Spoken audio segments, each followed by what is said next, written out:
Chapter 446. The king of Shu turned his head, and happened to see Li Yi stop in his tracks. He saw Li Yi's face change dramatically. Li Yi's face turned pale, and his body trembled slightly, looking extremely frightened. Is this the important minister that my father valued? Is this the legendary Li Xianzi, who created the national treasure? Is this the person whom the old generals protected at the risk of offending the future emperor? At this moment, the king of Shu began to doubt whether there was really a king's aura. Otherwise, why would Li Yi be so frightened at the sight of him? Li Xianzi, where are you going? The king of Shu said lightly with a sarcastic smile on his face. Li Yi's breathing was rapid, and his chest was heaving up and down. If he raised his head, the king of Shu would definitely see his bloodshot eyes. He walked up to the king of Shu and punched him hard in the face. F***CKU. Plop. The king of Shu's sarcastic smile was still on his face, but his body fell to the ground.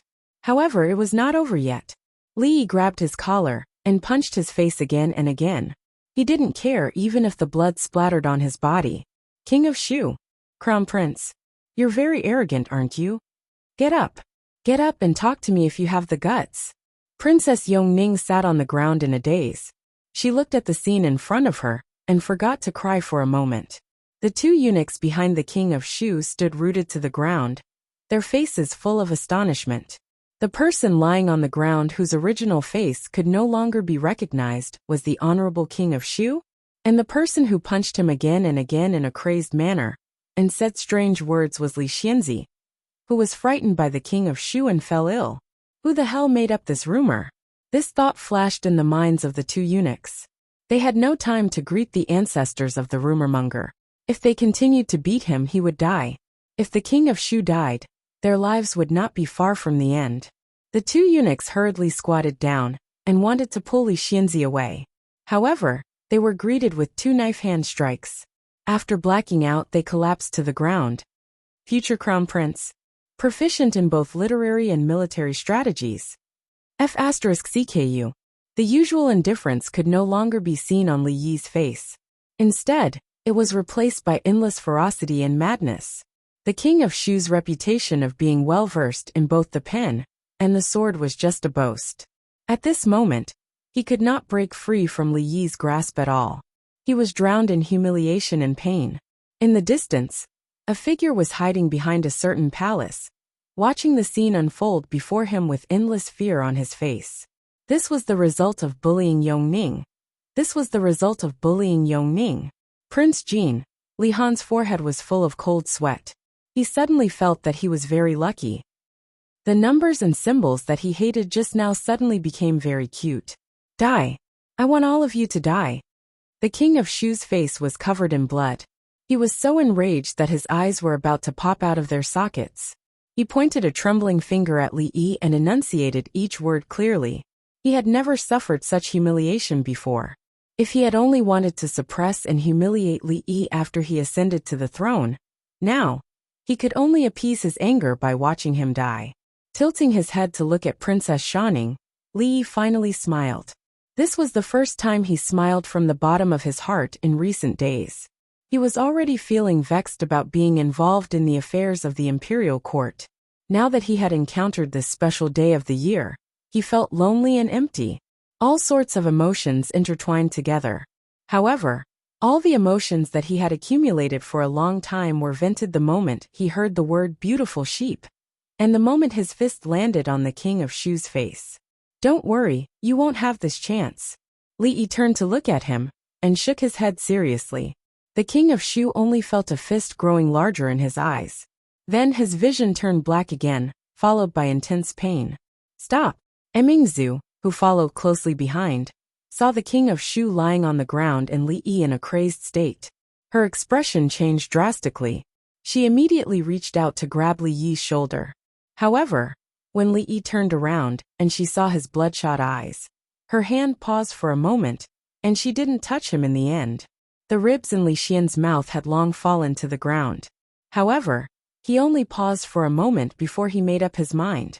He kicked the king of Shu's butt and officially joined the fight. The inhumane screams soon attracted the attention of the court officials. When they followed the direction of the sound, They saw Li Xianzi, who they had seen in the morning, punching and kicking an unknown object lying on the ground. They were so shocked that their jaws almost dropped. In broad daylight, in front of the court officials, he dared to commit murder in the palace. He was simply lawless. Was His Majesty really muddle-headed? How could he hand over the position of Minister of War to such a person? Wait, who was the person beside Li Xianzi?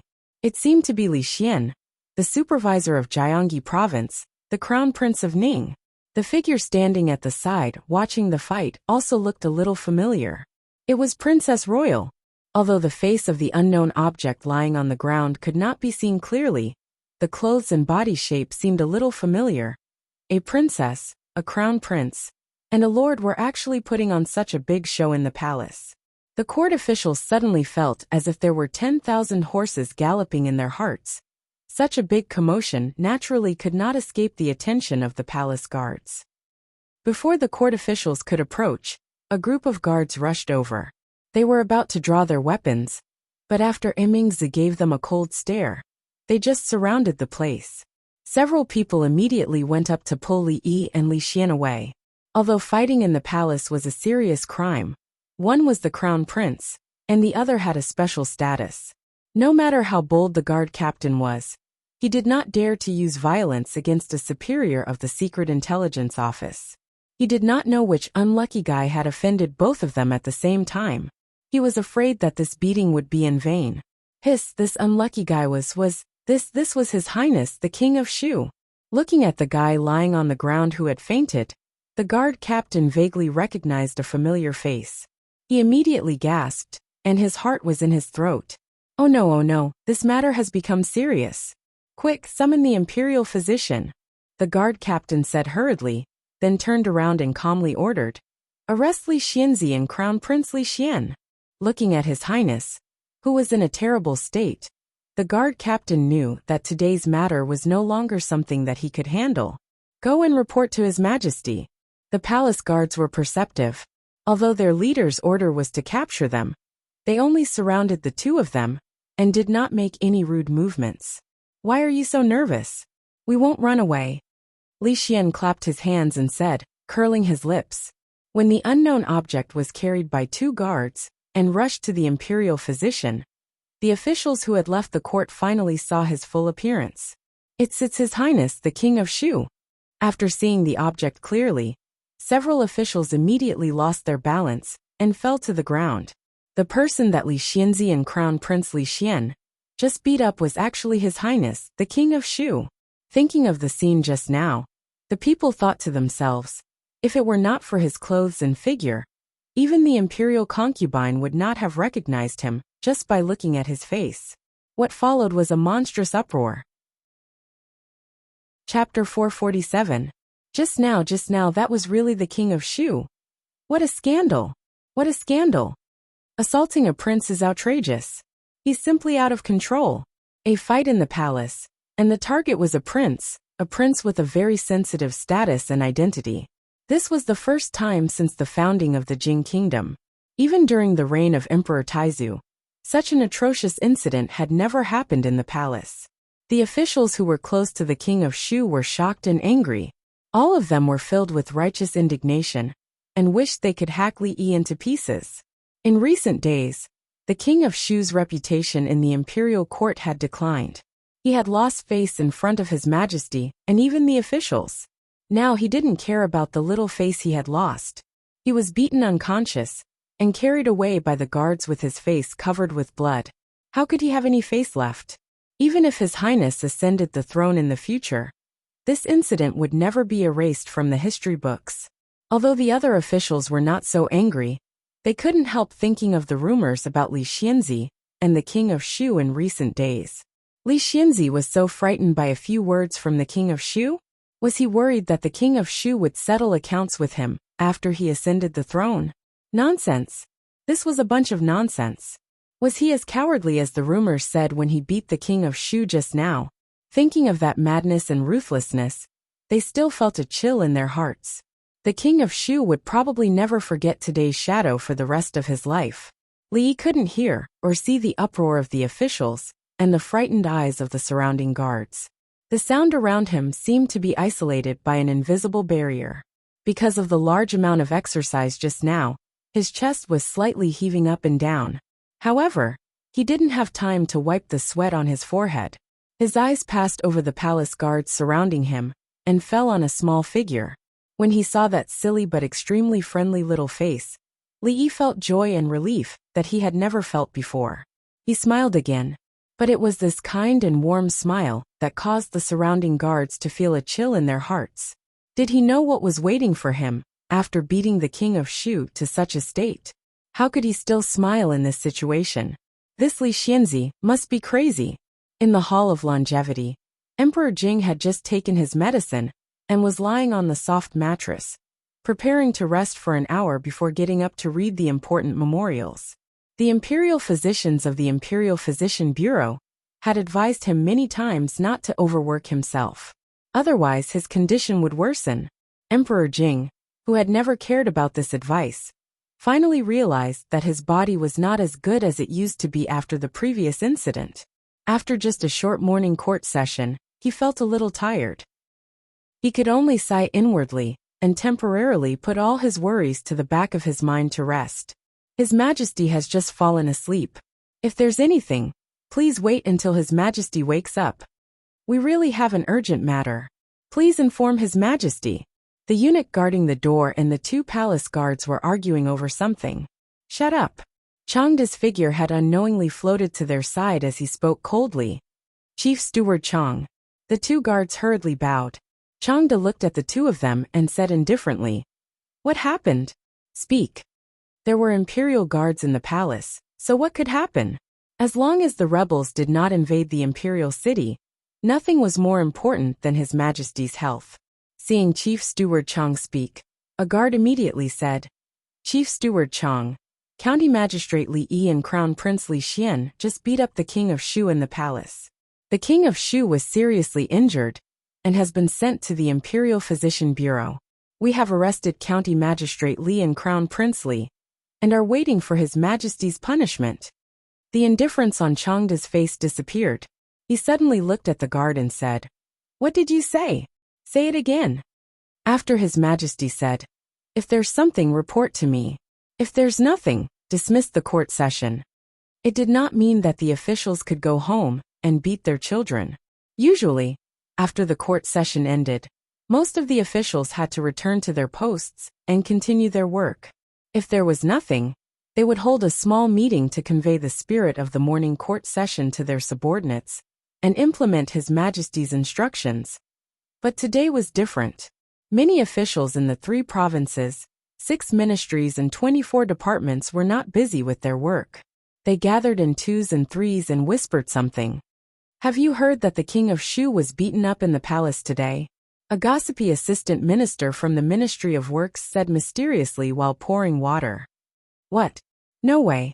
This is the Imperial Palace. How could the King of Shu?" Hearing this, the 2 leaders were shocked, and they immediately came over. The assistant minister looked around and did not see the minister. He immediately felt relieved and described what he had seen on the way down to the imperial court session with exaggerated details. For a moment, there were endless exclamations in the duty room. The officials who were further away also stopped what they were doing and looked at the assistant minister with puzzled and curious eyes. The imperial palace was the most heavily guarded place in the country. It had been peaceful for decades, just like the surface of a calm lake. There was rarely any big news. The calmer the lake was, the bigger the ripples would be when a huge stone was thrown into it. That was because the incident happened when hundreds of officials went down to the imperial court session. The miserable condition of the King of Shu was witnessed by countless people. A layer of ripples easily became layers of ripples. Have you heard that the King of Shu was beaten up in the imperial palace? It was Li Xianzi and Crown Prince Li Xian. They even dared to beat the King of Shu. They are really audacious. You all know about the matter between the King of Shu and Li Xianzi. It seems that the King of Shu forced Li Xianzi too much and drove him crazy. What's there to be afraid of? It's said that the King of Shu would have been beaten to death today if the imperial guards hadn't discovered it in time. No. I heard that the King of Shu and Crown Prince Li Xian had a quarrel and were beaten up by them. After all, everyone knows that the king of Shu has been plotting against the Wang family for a long time. Unexpectedly, Crown Prince Li Xian intervened at the critical moment. Today they met in the imperial palace and started to fight. However, the king of Shu was not as skilled as them. I heard that he is still in the imperial physician's office, and his life and death are unknown. Li Mingzi, the assistant minister of the Ministry of Personnel, stood at the door and coughed. Several officials who were whispering to each other turned around, and their expressions changed. They immediately returned to their original positions and pretended to handle official business. Li Xianzi was the nephew of the assistant minister. This matter should not be mentioned here. A trace of deep worry flashed in Li Mingzi's eyes. This time, Li Yi really made a big trouble. Not to mention him, except for the emperor, no one could intervene in this matter. This little guy has always been calm. Why is he so reckless this time? Outside the hall of diligent government, several old generals gathered together. Seeing that Li Yi and Li Xian were taken in by the imperial guards, they frowned deeply. Fighting in the palace was a serious crime, let alone beating up a prince.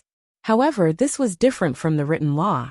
It was up to the emperor to decide whether to be beheaded by 1,000 cuts, or lightly beaten, with a few planks of the board.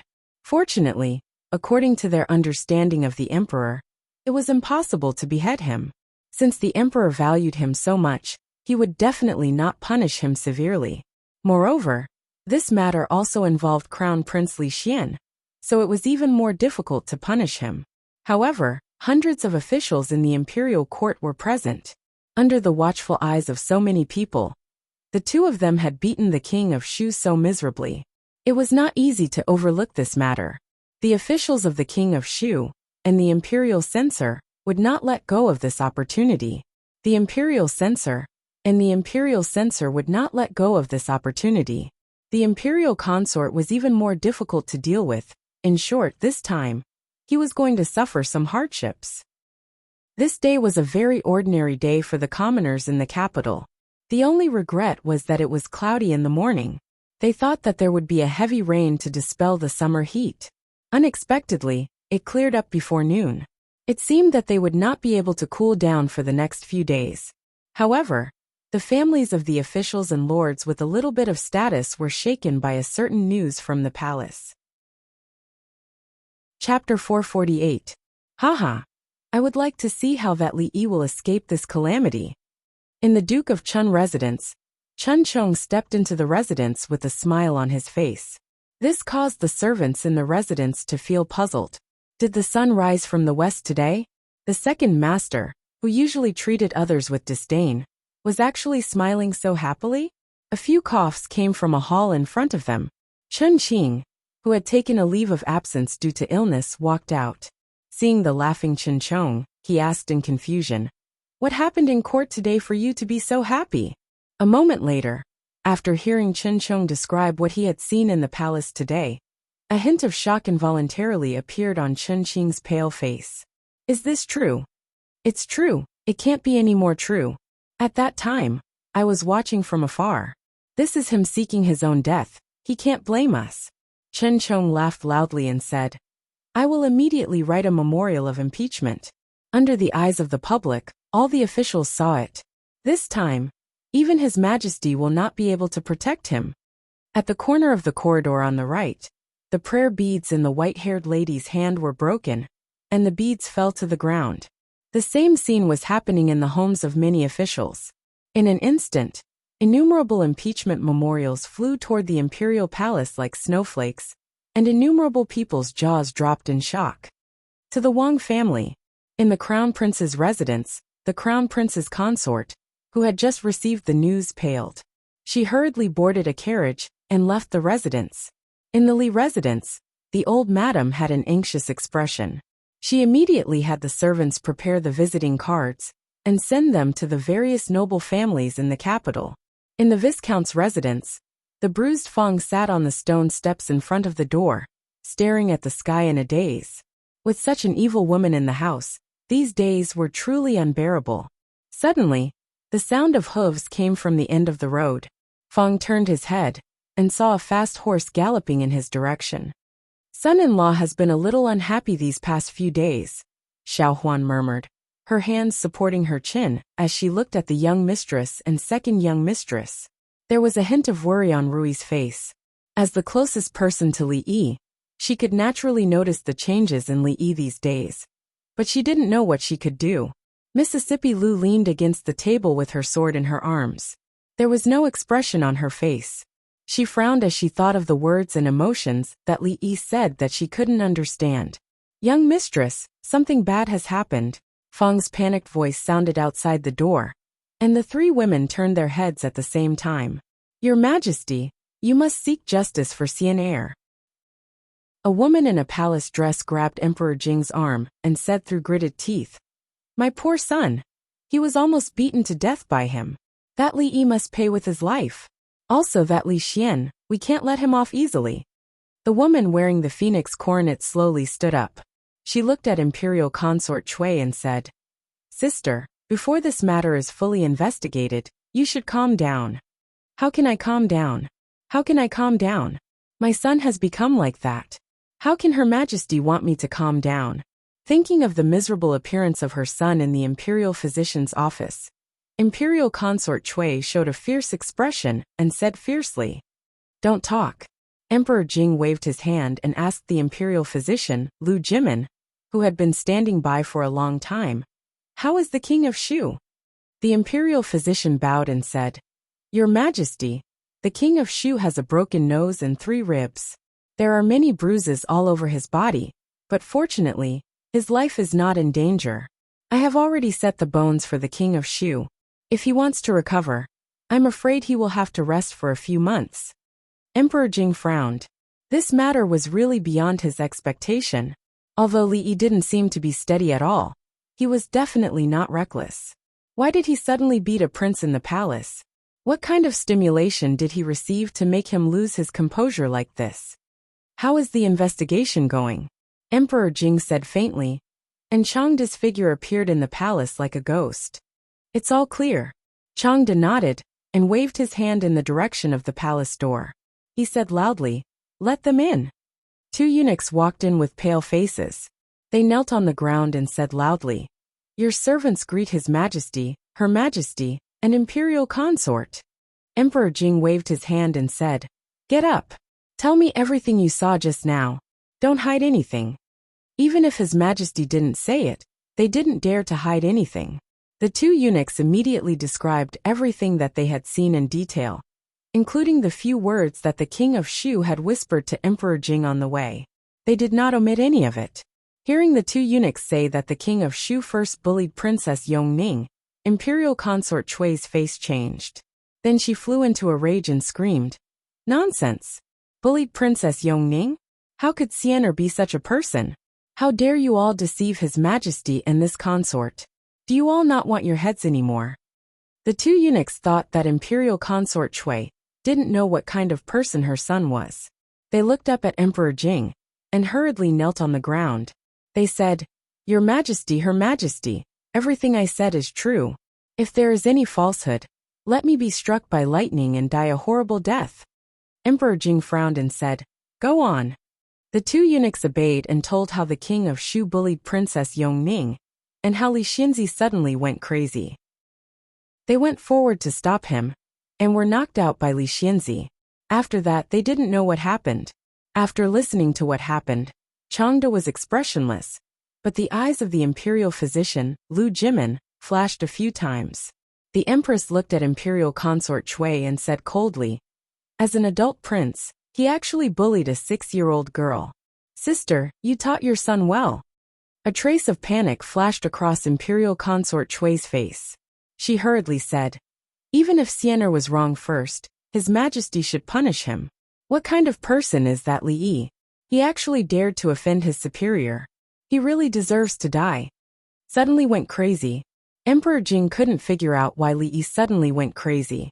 He had always been very accurate in judging people. He thought that he knew Li Yi very well, but he still couldn't figure it out. Your Majesty, I have something to say. At this moment, a voice came from the side. Emperor Jing looked at the Imperial Physician, Lu Jimin, who stood out and nodded slightly to him. Before that, May I ask them a question? Lu Jimin pointed to the two eunuchs and said. Seeing Emperor Jing nod again, Lu Jimin looked at the two eunuchs and asked, when did Li Xianzi go crazy? I remember that at that time, the king of Shu kicked Princess Yongning's doll into the lotus pond. The little princess cried and said, give me back my beautiful sheep. After hearing this, Li Xianzi suddenly went crazy. He punched the king of Shu's face and then, a eunuch recalled and said. The other eunuch nodded repeatedly. Yes, Li Xianzi went crazy after hearing the little princess's words. The two described the details of the king of Shu's beating in detail. As for Li Xianzi's go to hell, they wisely chose to hide it. Lu Jimin turned his head, bowed and said, Your Majesty, I have finished my questions. Emperor Jing looked at him and said doubtfully, Is this related to Li Xianzi's madness? Your Majesty is wise. Lu Jimin flattered Emperor Jing first and then said, Your Majesty, according to my speculation, Li Xianzi should suffer from a rare hysteria. He usually does not show it, but if he is stimulated by some special things, he will immediately lose his mind and do some extremely crazy things. Your Majesty should know that Li Xianzi was seriously ill a few days ago. Your Majesty ordered me to go to the Viscount's mansion to treat Li Xianzi. At that time, I found some clues, but I was not sure. Now it seems that there should be something in the little princess's words that can stimulate Li Xianzi. Beautiful sheep? Emperor Jing said in surprise. He could not help but think of the doll that Yongning often held in her hands. It was personally sewn by concubine Liang when she was alive. After concubine Liang passed away, Yongning would often see Yongning holding it. Of course, at that time, her temperament was not so eccentric. Ever since she had a serious illness at the age of 5, she became demented. She never opened her mouth to speak, and only knew how to hold the doll in a daze. It was not until now that Emperor Jing knew that the doll was called Beautiful Sheep, and this word could stimulate Li Yi's sudden hysteria. Imperial concubine Cui suddenly realized that the topic of their discussion had deviated from the main topic. What they were discussing now was not whether Li Yi was hysterical or not, but how to seek justice for her son. Concubine Cui glared at Lu Jimin fiercely and said, Your Majesty, he is exonerating Li Yi. How can there be such a disease in this world? Lu Jimin said unhurriedly, Although this disease is rare, there are many records in medical books. If Your Majesty and concubine Liang doubt it, you can send someone to check it out. His expression was very indifferent, and there was no sign of guilt. As an imperial physician, even if he was talking nonsense, there was a theoretical basis. If she wanted to refute him on this point, concubine Liang was still too young. Emperor Jing thought for a moment and said, Someone go and bring that beautiful sheep to me. Changde waved his hand, and 2 guards immediately went out to carry out the order. Imperial concubine Cui anxiously said, Your Majesty, even if Li Yi is suffering from hysteria, we can't let him off so easily. There's also that Li Xian. When did Xian offend him for him to be so heavy-handed? Princess Yongla just watched from the side and didn't stop him. They are all targeting Xian. There must be some conspiracy behind this. Your Majesty must investigate this matter thoroughly. Emperor Jing glanced at concubine Cui. There was no conspiracy in this matter. Li Yi and Li Xian were simply wearing the same pair of pants. Emingzi did not hesitate to deceive her father and count on them to help the king of Shu. Wasn't she hoping that the sun would rise from the west? I will make a fair decision on this matter. The king of Shu will stay in the palace to recuperate these days. Send an imperial physician to accompany him. Concubine Cui, go back and wait first. The rest of you, follow me to the Hall of Diligent Government. Emperor Jing said lightly and walked out of the hall. The Hall of Diligent Government was the place where Emperor Jing usually reviewed memorials and dealt with state affairs. Li Yi and Li Xian were now locked up here. Li Xian walked back and forth in the hall with a worried expression on his face. He was not worried about what kind of punishment he would receive for beating up the king of Shu, but he was worried about Li Yi. Since he was locked up here, he had been leaning against the pillar and giggling alone. He never responded to him when he talked to him. He did not know if he was possessed by evil spirits or was suffering from hysteria. Hey, what's wrong with you? Li Xian stretched out his palm and waved it in front of his eyes, but he still did not get any response. When he couldn't help but reach out and pinch him, there was finally a movement at the door. Li Xian looked back and hurried over. He said respectfully, "Li Xian greets your majesty and your highness." The empress took his hand and looked him up and down. She asked with concern, "Xianer, how are you? Are you hurt?" No, Li Xian said with some embarrassment. Emperor Jing glanced at him and asked, "Where is Li Yi?" Li Xian pointed to the pillar not far away awkwardly. Emperor Jing strode over. When he saw Li Yi's appearance, he could not help but be shocked. Was what imperial physician Lu said true? "Your Majesty, after seeing County Magistrate Li, I feel that my guess is almost right." Imperial physician Lu thought that County Magistrate Li was indeed County Magistrate Li. His cooperation and acting skills were simply flawless. "Bold Li Yi, do you know your crime?" Emperor Jing looked at him and suddenly said coldly. Li Yi had a faint smile on his face. He seemed to be completely immersed in his own world and was not moved at all. The atmosphere in the hall was a little awkward for a while. Ahem! Emperor Jing coughed, and his old face could not help but turn red. "Your Majesty, you can't wake County Magistrate Li like this." Lu Jimin hurried forward and stretched out his hands to slap in front of Li Yi's eyes. He said loudly, "County Magistrate Li, what is a beautiful sheep?" Li Yi's body shook violently. He looked up and saw Emperor Jing standing in front of him with a black face. He was shocked and said, "Your Majesty, when did you come?" "Li Yi, do you know your crime?" Emperor Jing looked at him and repeated what he had just said. "We'll talk about this later." Li Yi showed a trace of excitement on his face and said, "Your Majesty, I think I know how to cure Princess Yongning's illness." The corners of Changda's mouth twitched, and the expressions on the faces of several palace guards were quite interesting. In the whole palace, no, in the whole world, who dared to speak to His Majesty like this after being questioned in person? Who else but County Magistrate Li? Is this true? Emperor Jing's eyes flashed fiercely, and his breathing became slightly rapid. Concubine Liang had a weak temperament, and was his favorite concubine. Her early death was still a pain in his heart until now. Yongning's character was almost the same as concubine Liang's, so he was naturally very fond of Yongning. However, after a serious illness, she suffered from the illness of losing her soul. She did not even recognize him, the emperor father, which made him feel helpless and disappointed. If Li Yi could really cure her, as long as he did not commit the crime of rebellion and treason. So what if he was pardoned? What's more, this time he did not. Is what you said true? After all, he was the emperor of a country. When Emperor Jing spoke again, his tone had returned to calmness. However, the excitement in the depths of his eyes could not be concealed. Yes. Li Yi took a deep breath and said, "Is he serious?" Li Xian stood at the door of a palace and said with some uncertainty, "If he said it's possible, then it should be possible." Li Emingzu looked at the closed door and said hesitantly, "Emperor Jing sat in a curtain, which had long been propped up with a canopy. His eyes were also staring in front. Inside the hall, the little girl stood there blankly.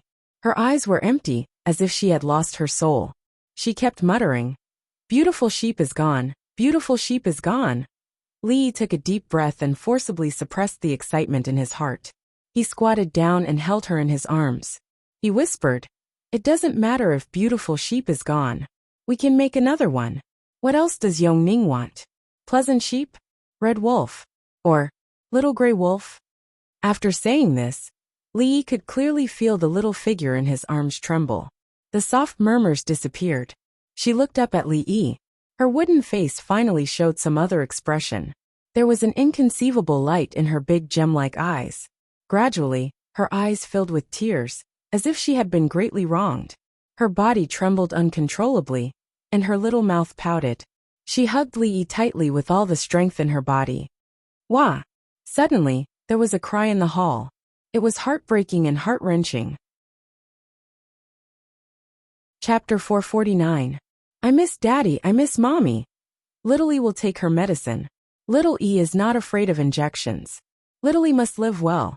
Daddy, Mommy, where are you? Little E is so scared alone. Do you not want Little E anymore? Little E, don't be afraid. Little Yi is not alone. Li Yi listened to the little girl's incessant murmuring. He used his hand to gently pat her back and said softly. Not long after, her murmuring gradually became softer. Looking at her clenched fists and furrowed brows in her sleep, Li Yi closed his eyes, and this scene began to appear in his mind. In the depths of the dark and serene palace, a 5-year-old girl curled up in a corner. She did not know what had happened, nor did she know what had happened to this world. Perhaps when she woke up, her daddy and mommy who loved her were gone, and the only one who accompanied her was a doll by her side. Although it wasn't good-looking, and couldn't be compared to her beautiful sheep doll, it was her only playmate at the moment. It was also her only spiritual sustenance. She missed her beautiful sheep very much, so she gave it such a name. Then someone finally appeared. But she did not know those people. They walked in from the outside, wearing strange clothes and saying strange things. They called her little princess. That was what her daddy used to call her. But where did daddy go? It was not only her daddy and mommy who disappeared. Pleasant sheep, big wolf, beautiful sheep, and lazy sheep. Where did they all go? She cried for her daddy and mommy. She wanted to leave this strange place. She wanted to go home. But the way those people looked at her slowly became strange. This made her very afraid. Every time she spoke, she would be looked at with a strange gaze. Then she stopped talking. Princess Yongning, who had been seriously ill, and had miraculously woken up, became the topic that the people of Jingdo took delight in talking about. Regretfully, although the little princess had managed to keep her life, she had contracted an illness that caused her to lose her soul. The clever and quick-witted little princess had become stupid. The heavens were truly unfair to her. In the following year, a silly little girl appeared on the stone steps of a certain palace in the palace. She held a doll in her arms, and only stared blankly into the distance.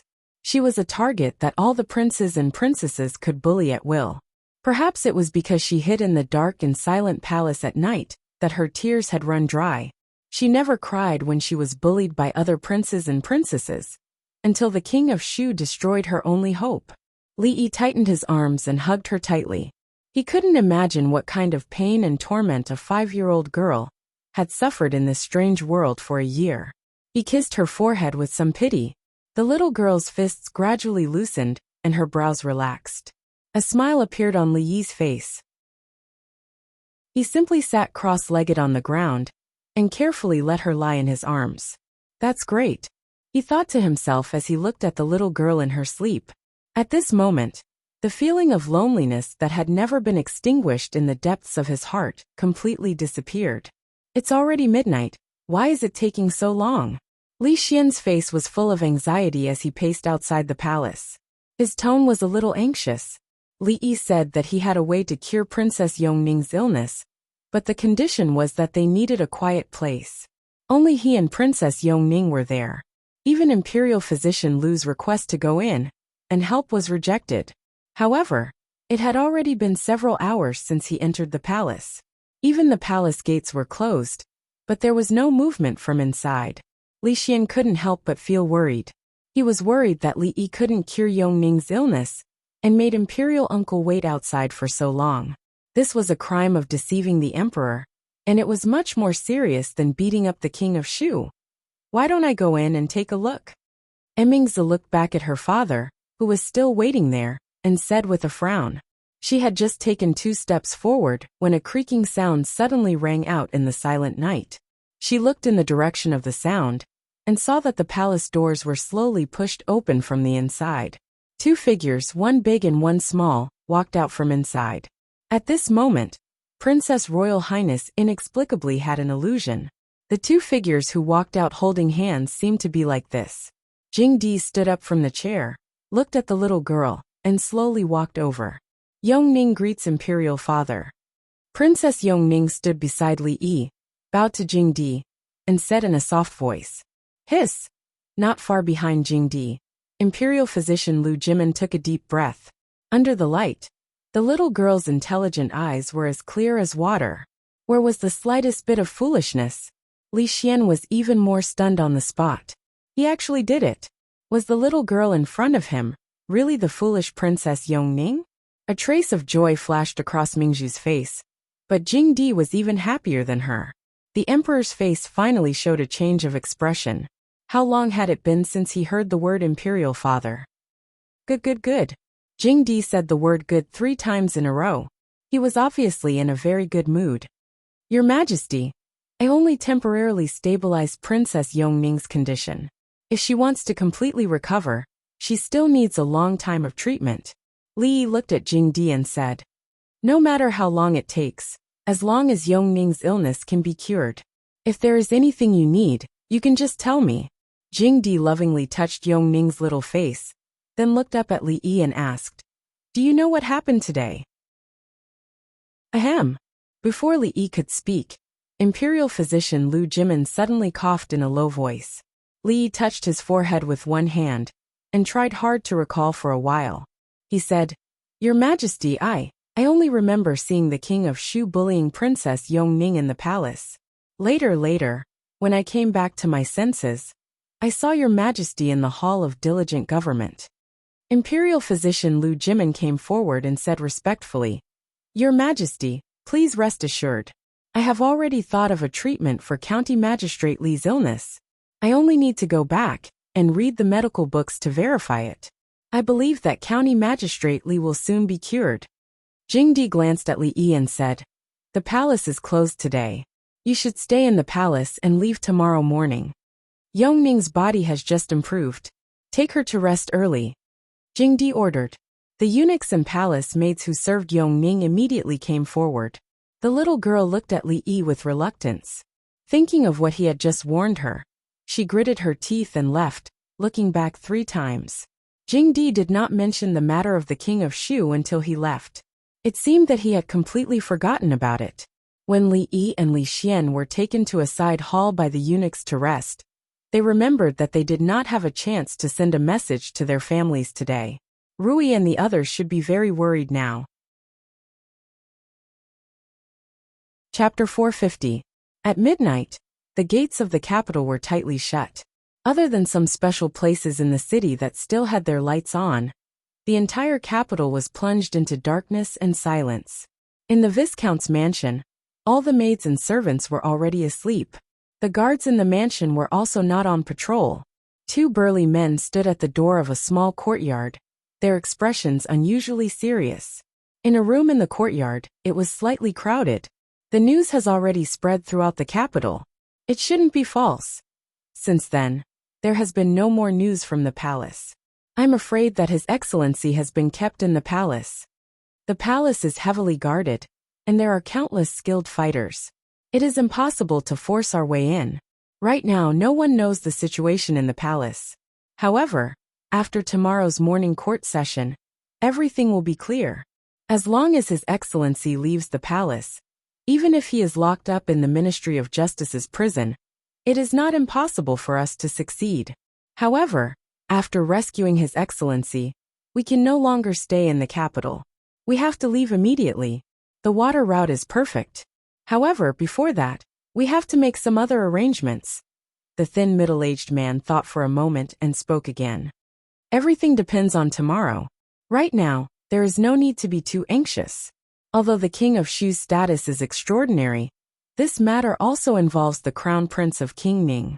Even the current emperor must consider King Ning. This matter will definitely be the focus of tomorrow's morning court session. What we need to do now is to wait. Wait my ass. We don't even know how His Excellency is doing in the palace. Fong slammed the table and said angrily. Lu Luo glanced at him and said, This matter is of great importance. If we are not careful, we will be doomed eternally. Brother Fong, please calm down first. Otherwise, not only will we not be able to rescue His Excellency, but we will also lose our lives in vain. Fong clenched his fists tightly and breathed heavily. The veins on his forehead bulged, but in the end, he did not speak again. Other than the brothers Lu Luo and Lu Meng, everyone else in the room was from the original Willow Leaf Stockade that had moved to the capital with Lao Fong from Qing'an Prefecture. Many of them were even more hot-tempered than Lao Fong. But the situation this time was unusual. Everyone was unusually quiet. Not long after, the door opened and everyone dispersed. Rui walked out of the courtyard and took 2 steps toward the courtyard next door. Suddenly, a voice came from the courtyard. "Ah, this old man has such a busy life. You all should go and rest. I'll take a nap and go there tomorrow morning to have a look." "Thank you, second uncle." Rui heaved a long sigh of relief. She closed the courtyard door and sat on a stone bench in the courtyard. Mississippi. Lu leaned against the stone table with her sword in her arms and said, "I'll wait at the palace gate tomorrow morning." Rui nodded. That was probably the place where she could get the news the fastest. Although she wanted to go there herself, if the situation changed, she needed to make more preparations. She had to think about their future from now on. Remember to stay calm when you're in trouble. Don't be reckless, she reminded. Mississippi Lu did not respond and walked back to her room. Xiao Huan stood at the door with panic and helplessness on her face. Rui walked over and hugged her gently. She whispered in her ear, "Don't worry. Everything will be fine. Now go to sleep." It was a silent night. No one knew what had happened in the mansion, but everyone felt strange. The maids and servants who had woken up early in the morning felt it the most. Second Miss went out before dawn. Madam and Miss Xiaohuan also left by car. Even the families outside the mansion did not open their doors. It seemed that there were a lot less people in the mansion, especially when the sun rose. The old man had not moved the strange chair out to bask in the sun, which made the servants in the mansion even more confused. They thought that Lord Ju did not come back yesterday, and Madam went out early in the morning. So many people were not here. Did she bring people to catch? They thought of a possibility, and immediately drove it out of their minds. This was the master's business. Not participating in the master's business was the first rule that servants in a big family should abide by. Today, the Viscount's mansion seemed to be more peaceful, but the court was in an uproar. The Qi Kingdom's redemption of the city, and the crown prince gradually faded from the attention of the officials. Another matter was put on the desk. Emperor Jing glanced at the thick stack of memorials to impeach Li Yi, the county magistrate of Chang'an. He casually flipped through a few and lost interest. He said, "What do you think about this matter? Tell me." "Your Majesty, Li Yi, the Prince of Chang'an County, beat the Prince of the Imperial Palace under the watchful eyes of the public. This kind of behavior is too bad. If we don't punish him severely, where will the dignity of the royal family and your Majesty be?" A middle-aged official stood up and said righteously. This person was the Assistant Minister of the Ministry of Rights. In addition to being in charge of education and diplomatic affairs, the Ministry of Rights was also responsible for maintaining everything related to the laws and regulations of the country. Of course, there was a more important reason why the Assistant Minister of the Ministry of Rights stood out. His surname was Chen, and Marquis Chen's mansion had always been close to the King of Shu. When such a thing happened, he would definitely stand on the side of the King of Shu. Assistant Minister Chen is right. The county magistrate of Chang'an, Li Yi, offended his superior and seriously injured the King of Shu in front of the officials. He must be severely punished. Another official stood out and said, "Assistant Minister Chen and Lord Wu are right. The county magistrate of Chang'an must be severely punished." "I agree." As soon as he stood out, several more people agreed and seconded his opinion. The censors in the imperial court were very free today. The impeachment was actually their business, and the officials had always stood against them. However, today all the officials were surprisingly unified. One after another, they rushed to express their opinions. They had no chance to speak at all. Of course, as the supervising censor, Li Xian was also one of the main characters in the fight. The censorate still cared about their reputation. If they didn't have to say anything today, they wouldn't say anything. If someone pointed out this matter, where would they hide their face? Today's matter was not like other debates about the crown prince or other matters, where the officials had different opinions and could not wait to fight. Today, everyone who stood out condemned the county magistrate of Chang'an and county magistrate Li Yi. The general meaning was that Li Yi was lawless and offended his superior. He had beaten up a prince in the palace in front of so many people. This was a vile act that had not happened in the past decades. The main culprit was Li Yi. If he did not kill him, the people would not be appeased. If he did not kill him, the people would not be appeased.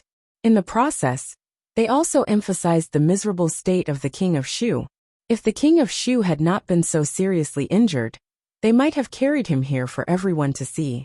They would definitely be able to gain enough allies. In contrast to these people, the old generals were all dozing off in the court. Assistant Minister of the Ministry of Personnel, Li Mingze, had a calm expression from beginning to end, and did not say a word. At this moment, a young censor stood out. One of the officials of Prime Minister Qin, who was about to go up, stopped in his tracks.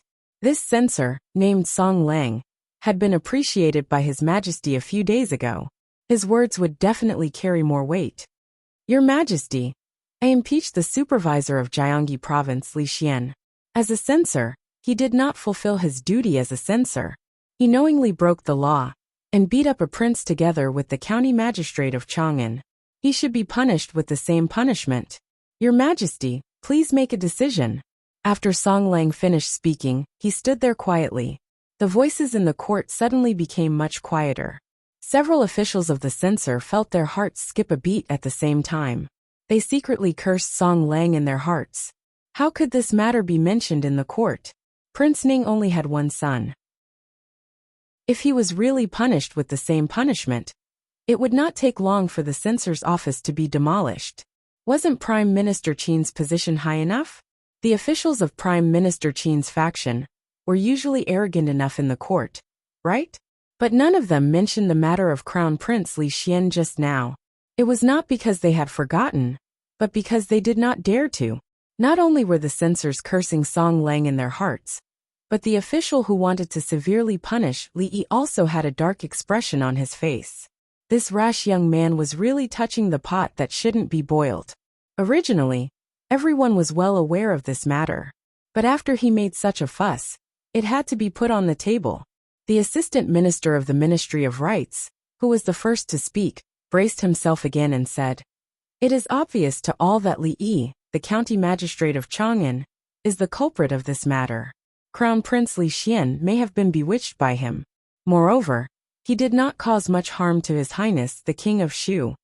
The young censor Song Lang's words caused a sudden change in the court. From wanting to convict Li Yi, the county magistrate of Chang'an, to wanting to exonerate Li Xian, the crown prince of Prince Ning. This made all the officials secretly despise him. A young official looked at the officials in the court, who were intimidated by Ning Wang's power, and were able to say such words that went against their will without blushing or panting. He sighed and was disappointed. So what if he was Ning Wang? Could he be more powerful than the emperor, more powerful than the laws of the country? Thinking of his 10 years of hard work, and his lofty ideals of doing his best to serve the country, a trace of determination appeared on the young official's face. He strode forward and spoke his own voice. "I second the motion." Looking at the performance of countless officials in the court, Emperor Jing finally waved his hand. A eunuch took out a booklet from his sleeve and walked down. He handed it to Prime Minister Shun and Prime Minister Qin, who were standing in front of the officials and had not spoken a word. Since ancient times, the left was the most respected. Therefore, between the left and right prime ministers, although Prime Minister Qin was the most powerful in the court, Prime Minister Shun's status was higher. Prime Minister Shun took the booklet and opened it with a puzzled look. After a while, his expression became a little strange, and he handed the booklet to Prime Minister Qin. Seeing the expression on Prime Minister Shun's face, Prime Minister Qin could not help but have a bad premonition. He took the booklet and looked at it.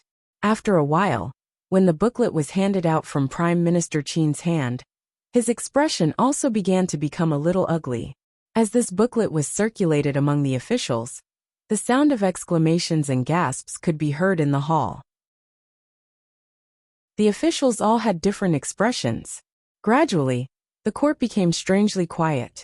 Many officials looked at Prime Minister Qin and the officials who were close to the King of Shu. Although they did not say it explicitly, the meaning was self-evident. As an adult prince, he actually took the initiative to bully a young and stupid princess. When His Majesty was seriously ill, not only did he not stay in the palace to fulfill his filial duties, but he also held a banquet in his mansion. thinking of the King of Shu's previous actions. Prime Minister Qin, tell me, what kind of person do you want to help ascend the throne? If someone with such a temperament became the emperor, many officials felt that their lives would be greatly threatened. This was only one point in the booklet. In addition, what about the intermittent hysteria of the Prince of Chang'an County? This booklet was sent from His Majesty, so there was no doubt about its authenticity. With the testimony of the Imperial Physician Bureau, the illness of the Prince of Chang'an County should not be fake. The Prince of Chang'an County was actually suffering from hysteria. No one had ever known about this before. But in this way, the mystery in everyone's hearts was finally explained. No wonder he would do such a thing. Except for a lunatic, how could a normal person beat a prince in the palace in front of the civil and military officials? Li Xian had always been close to him. Could it be that he was infected by Li Xian? However, beating a prince was beating a prince. Hysteria was not a reason to beat a prince. Although the punishment could be reduced according to the circumstances, the King of Shu had been injured to such a degree. If it was lightly mentioned, how could the royal family save face? But, how could the silly Princess Yongning suddenly be cured by him? Everyone in the court knew about Princess Yongning's illness. A year ago, in order to cure Princess Yongning's soullessness, His Majesty ordered to search for famous doctors all over the world. He even promised a generous reward. The reward was so generous that anyone would be tempted. But unfortunately, even the Imperial Physician Bureau thought that the princess's illness was incurable. Countless famous doctors could not do anything about it. After a long time, the matter was left unsettled. But things in the world were so unexpected. The King of Shu was beaten, and Princess Yongning's terminal illness was cured. All of this was done by one person. Was it a reward or a punishment? Was it praise or scolding? The water had been muddled by the air of Prince Ning. Now it undoubtedly became complicated. In the court, no one dared to interrupt. The strange silence lasted for a long time. Emperor Jing waved his hand. An official took out the prepared imperial edict and began to read it. Li yawned. When he opened his eyes, he saw a familiar old face. It was a very comfortable sleep. Li Yi sat up and tried to distance himself from Changda's old face. He said, "It's so early in the morning. Is there anything I can help you with, Chief Steward Chang?" "County Magistrate Li, it's time for you to leave the palace." Changda was expressionless and said lightly, "A palace maid had already brought the toiletries." After washing up, Li stepped out of the hall. There was a warm breeze outside, and the sun was shining brightly. "How did you cure Princess Yongning?" Li Yi turned around and saw Changda standing in the hall looking at him. "Before I answer this question, can I ask Chief Steward Chang a question?" Li Yi crossed his arms and looked at him. "Speak," Changda said lightly. "Do you know the Sunflower Manual?" Li Yi looked at him and asked with great interest. When Li Yi walked briskly out of the palace, Changda, who was standing at the entrance of a palace and muttering the words Sunflower Manual, seemed to feel something. He suddenly turned his head and looked in a certain direction. He looked at the empty hall. The confusion on his face lasted for a moment before he slowly withdrew his gaze. At the same time, the manager of the catering department looked at the rows of servants with a gloomy expression. He said angrily, "Speak. Who stole the white-cut chicken that His Highness Prince Jean asked for?" The people of a certain street in the capital were surprised to find that a smoothie shop that had been very popular recently was not open. They paced around the entrance for a moment before leaving with some regret. In the backyard of the shop, the woman in white had a calm expression. A few sturdy figures sat there and looked in the direction of the palace. The atmosphere was extremely tense. Chapter 451. The stone steps leading to the outside of the palace were very long. The guards at the palace gate were still expressionless. Their sharp eyes scanned the surroundings to prevent unrelated people from approaching. Li walked out of the palace gate and looked back. At this moment, everything seemed to be normal, but also seemed to be different. It was not noon yet, but the sun was shining brightly, and the temperature was just right. The woman standing under the willow tree with a sword in her arms was even more beautiful. Life was so beautiful, and Li Yi was in an extremely good mood. He strode over, opened his arms, and gave Mississippi Lou a big hug. Because he was too happy, he picked her up and spun her around. At the critical moment, he remembered that this was Mississippi Lou, not Xiao Huan or Yong Ning, so he did not dare to kiss her pretty face or forehead. Before she could react, Li quickly put her down, and then waved his hand. Go home.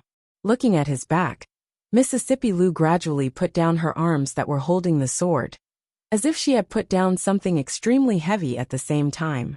A few hundred meters away from the palace gate, a man who was sitting under a big tree and chatting with a tea vendor turned his head to look, and a trace of joy appeared on his face. He stood up and quickly disappeared into the alley. Not long after, the people on a certain street were surprised to find that the smoothie shop that was tightly closed in the morning had actually opened for business. They hurriedly rushed to the door of the shop. A few days ago, the shop had released a few new products. Because there were too many people queuing every day, they had not tried it for several days. They could not miss it today. Today's morning court session did not last long. The officials walked out of the palace gate in twos and threes, with complicated expressions and different thoughts. Everyone was thinking about the content of the imperial edict from His Majesty just now. The Crown Prince of Chang'an County, Li Yi, and the Crown Prince of Prince Ning Li Xian, had beaten the prince in the imperial palace in front of all the civil and military officials of the imperial court. Their behavior was extremely abominable. Of course, they couldn't let it go lightly. As a result, Crown Prince Li Xian was stripped of his position as the supervising commissioner of Jiangxi province. He had to spend half a month in the Crown Prince's mansion to reflect on his mistakes, and was not allowed to step out of the mansion. Although Li Yi, the county magistrate of Chang'an, had a sudden attack of hysteria, it was not the reason for him to seriously injure the king of Shu. However, since he miraculously cured Princess Yongning's terminal illness, His Majesty was very pleased. In the spirit of humanitarianism, His Majesty did not punish him severely. He was only stripped of his position as the Assistant Minister of the Ministry of War, and fined his salary for a year. It was not until the officials walked out of the hall that they realized when Li Yi, the county magistrate of Chang'an, became the Assistant Minister of the Ministry of War. Although His Majesty had mentioned this matter in the court, it was immediately opposed by many officials. In the end, it was left unsettled. How could such a thing happen when there was no sign of anything happening? However, although this move seemed unreasonable, no one, including Prime Minister Qin, objected to it. Since they knew the whole story of yesterday's incident, they immediately understood that the King of Shu's beating was probably in vain. Now that things had developed to this point, it was no longer as simple as it was in the beginning. On the contrary, it had little to do with Crown Prince Li Xian and Crown Prince Li. His Majesty had always been strict with the princes, especially in terms of morality. As an adult prince, the King of Shu actually bullied a 6-year-old little princess. Although Princess Yongning was not the biological daughter of concubine Shui, she was his younger sister anyway. After knowing this matter, even they were extremely disappointed in the King of Shu, let alone His Majesty. If the King of Shu did not have the support of several rich and powerful families, and the support of Prime Minister Qin in the court, he would not have had a chance to be the crown prince. As for the inheritance of the heir over the concubines, what was the ancestral system compared to the rise and fall of the country? This time, His Majesty had undoubtedly conveyed his attitude to the officials. After today, the officials who were firmly on the King of Shu's side would try their best to change the situation, while those who were still wavering on the sidelines would probably feel even more uneasy. But in any case, no one would mention making the King of Shu the crown prince in a short period of time. In a secluded hall in the palace, the King of Shu was lying on his back on the bed. His head was covered with white gauze, and his eyes were fixed on the ceiling. You disappoint me so much." Concubine Shui stood in front of the bed, her face full of anger.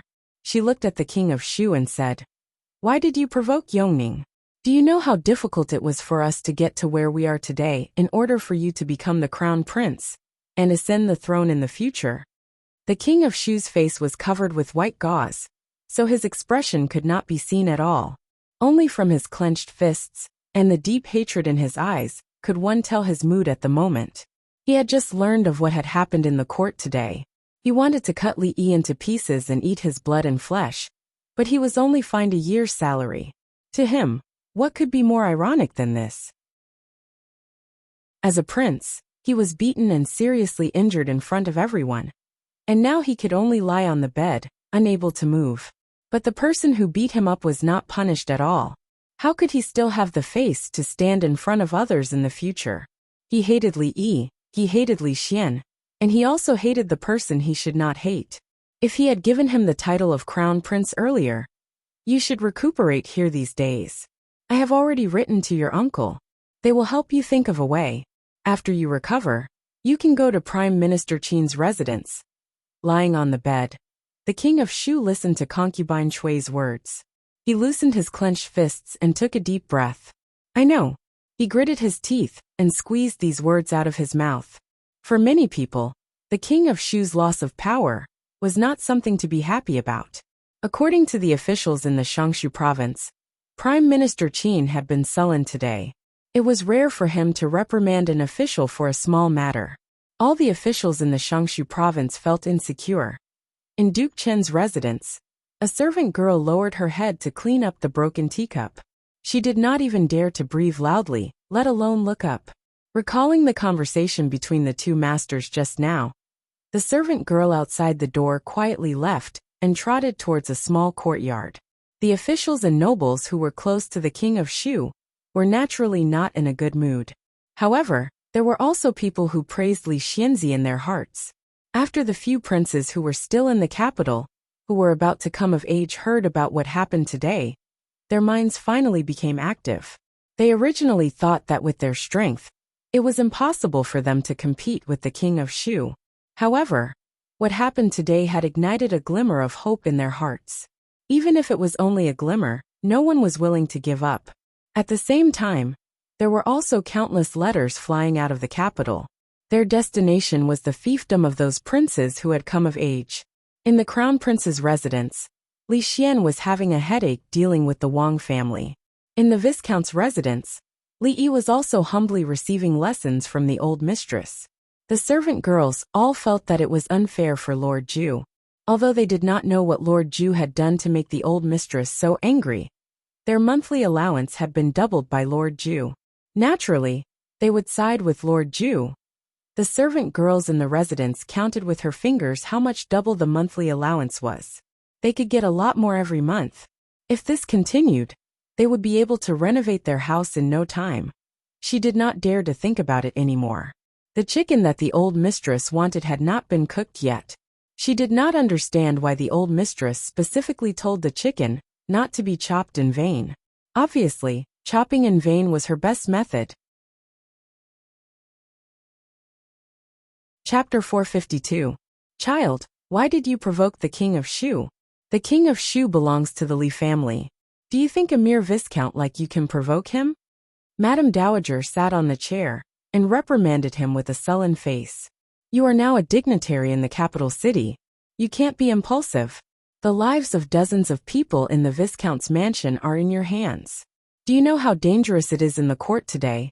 If it weren't for His Majesty's wise judgment, who didn't favor the king of Shu, and only removed you from your official position, and grounded you at home for half a month, how could you be standing here now? Madame Dowager had always been kind, especially in front of Li Yi. She didn't even bear to say a harsh word to him. But today she seemed to be really angry. After hearing that Li Yi had returned to the mansion, she rushed over from the Li family as soon as possible. She had been reprimanding him for almost an hour. At first, Li Yi could admit his mistake humbly and promise that he would never do it again.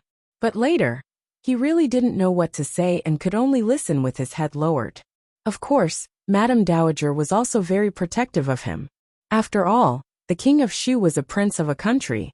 He represented the face of the royal family and had a very strong influence in the court. Normal people wouldn't provoke him.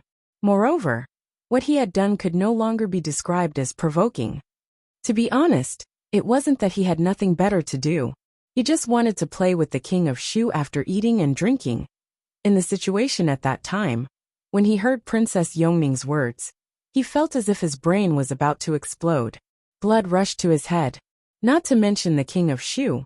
Even if he was the crown prince, the emperor, or the heavenly king, he would probably dare to go up and beat him first.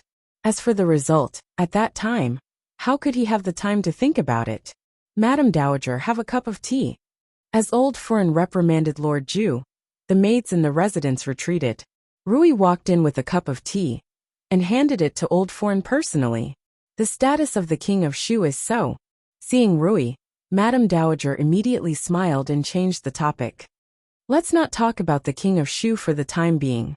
Let's talk about you too. You've been married for so long, but Rui's belly hasn't moved at all. Your second uncle's child got married later than you did. Now Miss Zhou's belly is bulging. Do you want to find some imperial physicians to take a good look at you? Just a moment ago, he was being reprimanded, and the next second, he was talking about children. The old man's change of topic was too sudden, and Li Yi couldn't keep up. Rui was taken aback for a moment and blushed. She handed the tea to old madam and hurriedly left. Old Furen put down the teacup and looked at Li Yi. This concerns the continuation of the family line. You must pay more attention to this matter. I will go talk to Rui again. Seeing old Furen leave the room, Li Yi sat on the chair. His legs were numb from standing for so long. He picked up the teacup and took a sip. His right index finger tapped unconsciously on the table. The king of Shu. The maids who were about to come in to clean the room saw Lord Ju's expression and thought that he was upset because old Furen had just reprimanded him. So she carefully left. Not long after, Rui walked in from outside. Seeing Li Yi's thoughtful expression, she didn't say anything. She just walked behind him, reached out her hand, and gently massaged his shoulder. Li Yi returned to his senses and stood up. Seeing the worry on her brows, he held her hand and said, "The matter of children cannot be rushed. Wife, you don't have to care about old Furen's words." Rui shook her head and said, "It's not because of this matter." Li Yi sighed and said, "This time, I was indeed a little impulsive." Rui raised her head to look at him. "Hubby is not an impulsive person. This concubine believes that hubby must have his reasons for doing so. This concubine only hopes that I can share some of the burden with hubby. Hubby knows that this concubine is also very powerful." Li Yi fell silent. To him, in this world, there was nothing more important than the people in that small courtyard in the willow leaf stockade. He didn't want to bring in those irrelevant things from the outside world. They shouldn't have come into contact with these things. However, he seemed to have neglected the feelings of Rui and the others. Rui was obviously unhappy, thinking of Mississippi Lu's hidden worry and Xiao Huan's red and swollen eyes. He patted Rui's hand and said, "I'm sorry, it's my fault. I made you worry.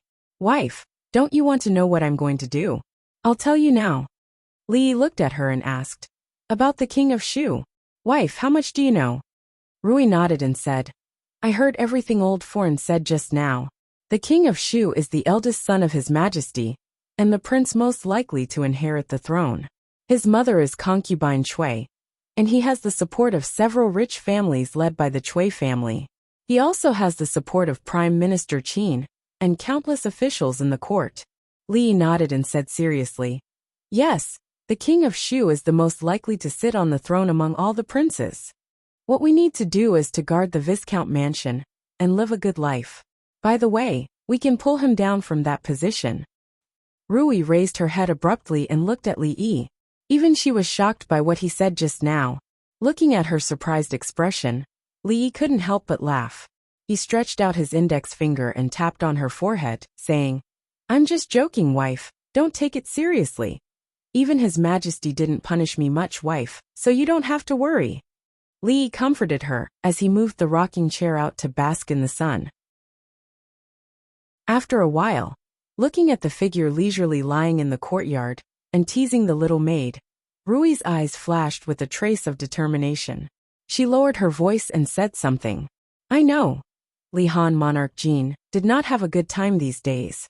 Even though his teacher was grounded by his imperial father and could not come to the palace, and he had not seen him for a few days, every time he thought of how crazy he looked that day, even if it was in his dreams, Monarch Jin would be startled. especially after he went to visit the king of Shu, and thought that the reason why his teacher went crazy was because the king of Shu bullied Yongning. He had more nightmares at night. He saw it very clearly that day. The king of Shu didn't even touch Yongning, but she ended up in such a miserable state. Thinking about how he pulled Yongning's face, snatched her bestowment of ice, and said that she was a motherless child, the king of Shu's miserable state appeared in front of his eyes again. Monarch Jin shivered and quickened his steps to the hall of diligent government. He heard that Yongning was no longer stupid. She must still remember that he bullied her. He wanted to see his imperial father. He could not go to mathematics class anymore. He could not see his teacher anymore. Otherwise, when his teacher found out about those things, he would definitely be beaten to death. Chapter 453. In the Hall of Diligent Government. In addition to Emperor Jing, who was sitting in the seat of honor, there were many people in the hall. A man who looked to be in his 40s, dressed in a scarlet official uniform, frowned and asked, "Sir Yen, why is the military expenditure this year so much higher than in previous years? Did the Ministry of War really calculate it correctly? What does Lord Qin mean by this?" On the other side, a man with a square face and a dignified expression said faintly, "Every time the military expenditure is calculated, I will specially invite a few mathematicians from the Imperial College to help me calculate it." "Why, Lord Qin? Are you suspecting that the Imperial College has calculated wrongly? Or are you suspecting that the Ministry of War has reported the military expenditure falsely?" Although the person in front of him was the current Minister of Revenue, Qin Shao, the two of them had similar official positions, so the middle-aged man didn't have to give him any face. Qin Huan had just asked a question when he was interrupted by the Minister of War, Yan Bing. Naturally, he felt depressed. The Imperial College had the most talented mathematicians of the Jing Kingdom. The military expenditure was huge, and it was no small matter. It was impossible for them to make a mistake in their calculations. Qin Huan himself would not doubt it, and even if he did doubt it, he would not say it here. The Chancellor of the Directorate, the Minister of Education, and several scholars from the Hongwen School were all standing at the side. There were even a few Confucian scholars among them. These Confucian scholars didn't care if he was the Minister of Revenue or not. If he dared to doubt their professionalism here, they would definitely fight him to the death. As for suspecting the Ministry of War of falsely reporting military expenditures, there was no evidence. Even His Majesty couldn't say such a thing. Qin Huan wasn't that stupid. He explained, "You've misunderstood Sir Yen. It's just that I'm sure Sir Yen is aware of the current state of the National Treasury. As the Minister of Revenue, it's my duty to investigate every sum of money. I hope Sir Yen won't take it to heart." Yan Bing glanced at him and said, "In the past few years, the dynasty was stable and there were no wars, so the military expenditure was naturally low. Although the results of this campaign are impressive, the expenditure is not small. Whether it is rations, military equipment, or the soldiers' salaries, they all require money. Lord Qin, don't think too simply." Qin Huan pondered for a moment before he nodded and finally stopped talking. Although the national treasury was tight, the money had to be squeezed out no matter what. It was just that the days ahead would be even more difficult. The matter of military expenditure is of great importance. We will discuss it later. My two beloved ministers, please wait for a moment. Emperor Jing walked down from above and spoke to the two of them. Then, he looked at the people waiting at the side and asked, "May I know why the great scholars entered the palace?" Among the people from the Directorate of Directorates and Hongwen Guan, 3 of them were old men with white hair and beards. Although their positions were not high, they had spent their entire lives teaching and had many achievements. Even Emperor Jing had to give them enough respect. An old man stepped forward and bowed to Emperor Jing, saying, "Your Majesty, I heard that the county magistrate of Chang and Liyi taught the princes and princesses arithmetic at the age of 20. Is this true?" "It's true." Emperor Jing's eyes flashed with a strange light and he nodded. "Please forgive me for speaking bluntly." The old man stroked his beard and said, "This is too ridiculous. That Liyi is only indebted to His Majesty and was bestowed the title of County Magistrate of Chang'an. He is only 20 years old, and yet he only has the title of elementary scholar. This shows how shallow his knowledge is. How can such a person become the teacher of the prince and princess? What virtue or ability did that Li Yi have? What does His Majesty think of the Directorate of Directorates and Hong Wenguan? The old man's words were so direct that Emperor Jing could not answer for a while. Qin Huan, the Minister of Revenue, looked at the people from the Directorate of Directorates and Hong Wenguan with a strange look on his face. Those people had finally taken action against the County Magistrate of Chang and Li Yi. The incident of the County Magistrate of Chang and beating the King of Shu had passed. Because this matter involved many people, once it became a big deal, the reputation of the King of Shu would be ruined.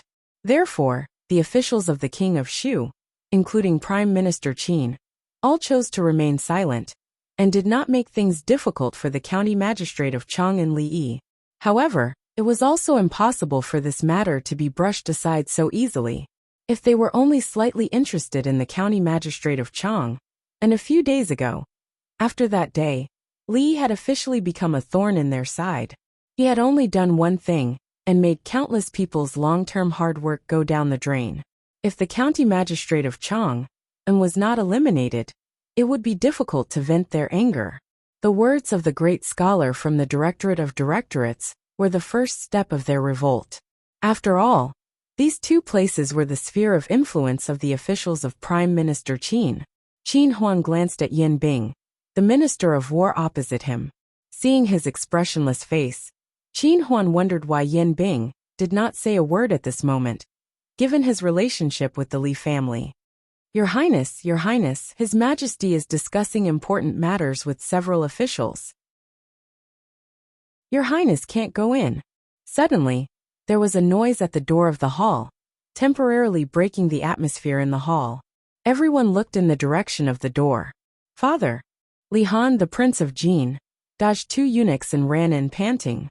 When he just said this, he could not help but be stunned when he saw so many people in the hall. Except for his father, he did not know most of the people in the hall, but the two old men standing there were teachers who taught him Confucian classics and history. When Li Han saw them, he felt a headache and said in a low voice, "Father, please go ahead. Han will wait for you outside." Emperor Jing was usually busy with state affairs and had little time to teach his children. He remembered that the last time he saw Li Han, Prince of Jin, his face was rounder than it was now. He did not expect that he had lost so much weight in such a short time. He could not help but feel distressed and guilty. He touched his head and said, "It's okay. Han will go over there and play alone for a while. When father is done with his business, I will accompany you." Li Han nodded and walked to the upper table alone. Emperor Jing looked a little absent-minded. In his memory, Prince of Jin had always been naughty and mischievous. He did not have the heart to study and liked to play. When he saw him again today, he had grown so much and become so well-behaved and sensible. As a father, he did not even know when his child had grown up. As an emperor, he was undoubtedly qualified, but as a father, Emperor Jing sighed in his heart, and his expression could not help but become gloomy. The appearance of Prince of Jin was only a small interlude. Seeing him walk to the back, a secretary of the Imperial College stood up and said, "Your Majesty, that Li Yi abandoned the calculation method and introduced that abo number. This is an act of forgetting his roots. How can such a person who forgets his ancestors become the teacher of the princes? The education of the princes is the most important thing. Your Majesty must not be careless. Could it be that the Imperial College's Doctor of Mathematics is inferior to a mere scholar? The County Magistrate of Chang'an City Li Yi is immoral and incompetent. How can he teach our princes? Your Majesty, please reconsider and do not let the princes down. If this matter is spread, I am afraid that the people will laugh at us and think that there is no one in the Imperial College." The people of the Imperial College and the Hongwen School did not feel the change in Emperor Jing's mood. They all stepped forward and spoke sharply. There was only one request. The County Magistrate of Chang'an City, Li Yi, had no talent and was not qualified to be the teacher of the princes and princesses. In order to prevent the princes from being delayed, They should choose a doctor of mathematics from the Imperial College to teach them personally. As for the county magistrate of Chang'an City, Li Yi, he should go back to where he came from. The people of the Imperial College and the Hongwen School tried to persuade Emperor Jing. On the table, Prince Jin Li Han was not interested in the conversation. He sat on a chair that did not match his body and looked around for a while. He felt a little bored and glanced at an open memorial on the table. He casually glanced at it and saw something familiar. He moved closer with interest. Chapter 454. Qin Huan listened to the advice of the directorate and the Hongwen School. He waited quietly on the side without much change in his expression. Although his surname was Qin, he had nothing to do with Prime Minister Qin. Because of his sensitive identity, he had never agreed to be recruited by any prince. Moreover, deep down, he did not approve of the king of Shu becoming the next emperor. If he was merely of mediocre aptitude, it would have been fine. It would have been difficult for the kingdom of Jing, which had been stabilized by several generations of emperors, to be completely defeated in his hands. However, the things that the king of Shu had done in recent days had caused him to become somewhat vigilant. Not to mention that the king of Jing kingdom was incompetent. If he did not have the most basic moral integrity and was surrounded by foreign enemies, there was a possibility that the king of Jing kingdom would perish. As for Li Yi, the prince of Chang'an County that everyone was talking about, Qin Huan never doubted His Majesty's ability to judge people. Since His Majesty asked him to teach the princes and princesses arithmetic, it meant that Li Xianzi was indeed qualified to do so. Anyway, this matter had nothing to do with him, so he stopped paying attention to it. Qin Huan glanced around the hall casually. When he was about to withdraw his gaze, he was suddenly startled and looked in a certain direction. Monarch Jin's fat figure was lying on the table.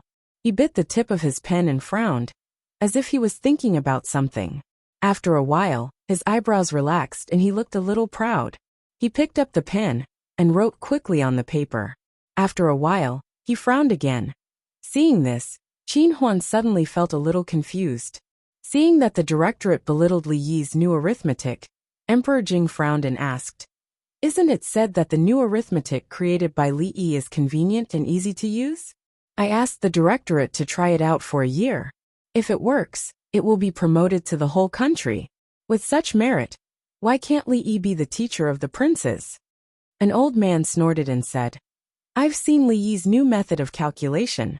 It's nothing but a crooked method. How can it compare to the method passed down by our ancestors? The method of calculation is so convenient, yet he actually wants to replace it. If I were to meet such a person who has forgotten his ancestors, I'll definitely smash his head open." Qin Huan withdrew his gaze from Prince Jin and looked at the old man. The corners of his mouth couldn't help but twitch. Li Xianzi even dared to beat the king of Shu, so why would he be afraid of an old scholar? He was afraid that his old bones would be torn apart before he could break Li Xianzi's head. As soon as the old scholar finished speaking, the Chancellor of the Directorate of Imperial Academy stepped forward and said, "Your Majesty, although some people in the Directorate of Imperial Academy think that Li Yi's new mathematics is remarkable, they can't replace our plan. If we carry it out rashly, I'm afraid that it will only lead the students astray. If the foundation of the scholars in the Jing Kingdom is damaged, even if I die 10,000 times, I won't be able to absolve myself of the blame."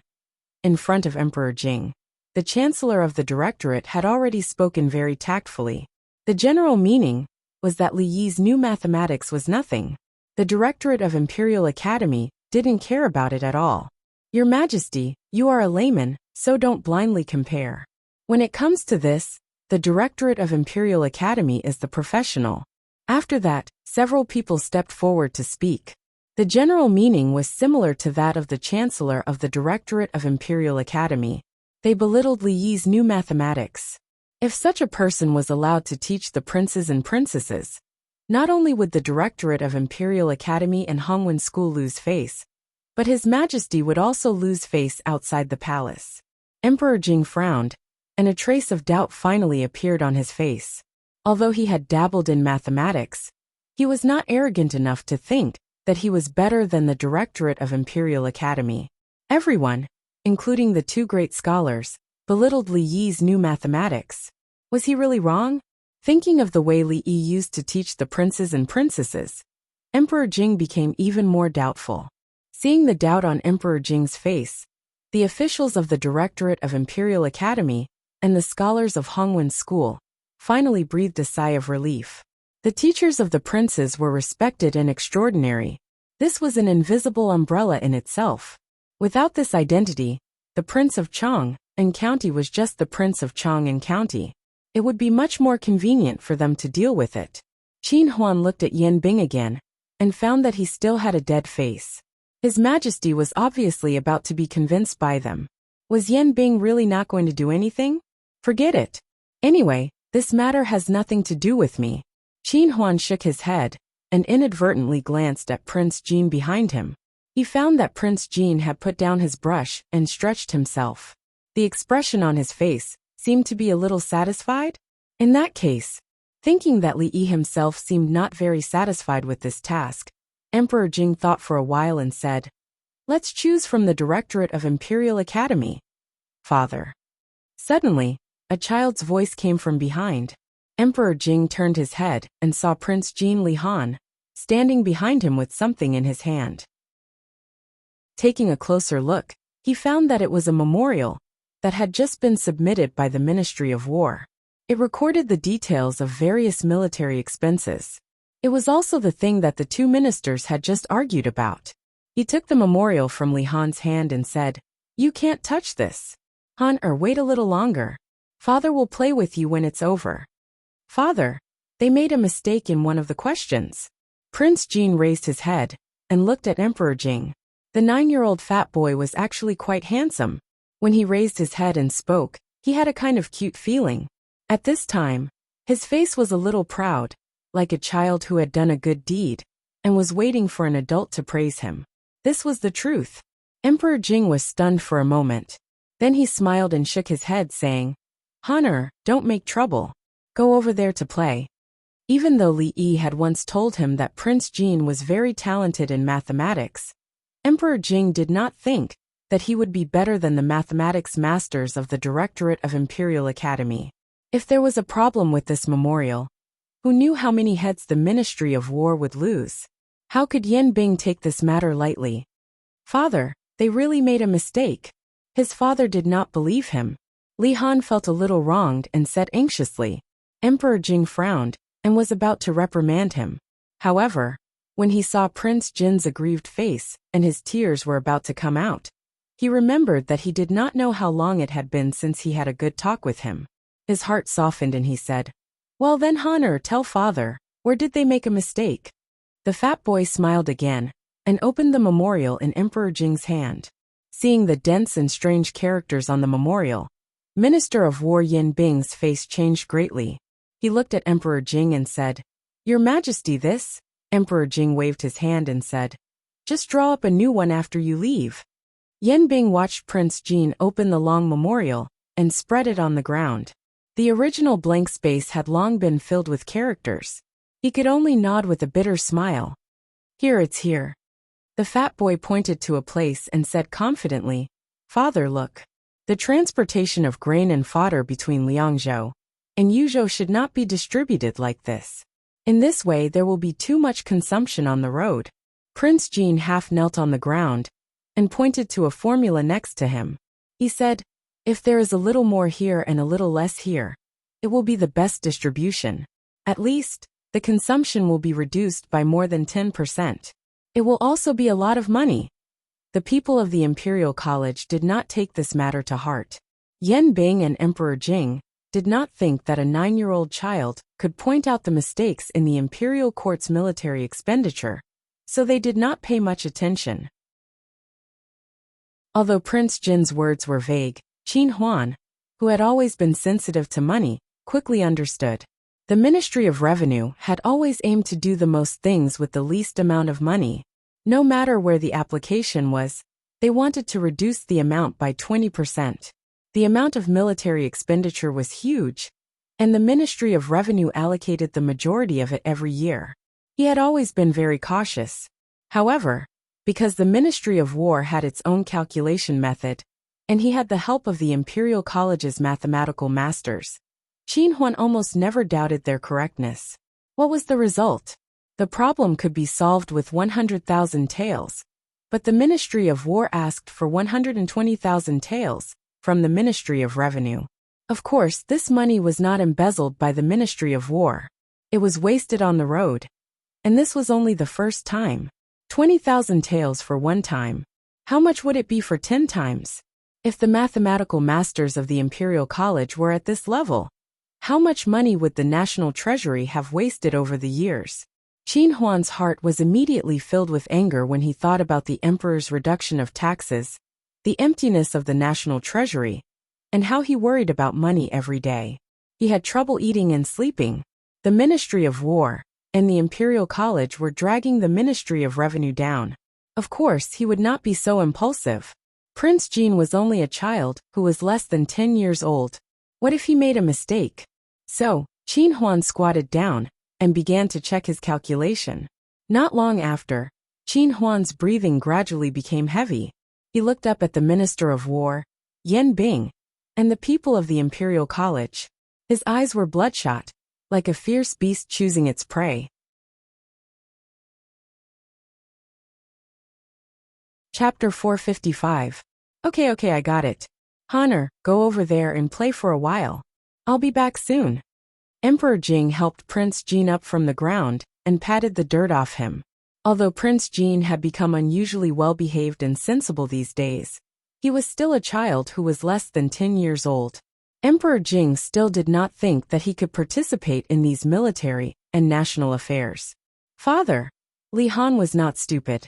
Seeing that his father did not care about the result that he had spent a lot of effort to calculate, he was immediately disappointed and anxious. How could he have made a mistake? There was a similar problem in the booklet. The 3 black-hearted shopkeepers had tortured him for several days. It was not easy for him to figure it out. How could he have made a mistake in such a simple problem? Your Highness, this is not a place for you to mess around. Leave quickly. How could they be disturbed by a naughty child when the monarch and his ministers were discussing matters? The great scholar, who taught the prince's Confucian classics, said with a frown. He then looked at Emperor Jing and said, Your Majesty, the art of arithmetic has been around for thousands of years. A young boy can propose the so-called new arithmetic. It is really... Shut up. Before the old man finished speaking, there was a sudden shout in the hall. Everyone, including Emperor Jing, was startled. Qin Huan, the Minister of Revenue, had a bloodshot face. He stood up and looked at the old man and asked, His Majesty asked you to try and promote the new arithmetic in the Imperial College, but you rejected it? The old man was also frightened by Qin Huan's appearance. After he came to his senses, he looked at him angrily and said, Yes, you dare to call yourself new with a crooked method. The Ministry of Revenue was in charge of the country's finances. Its position was both important and awkward.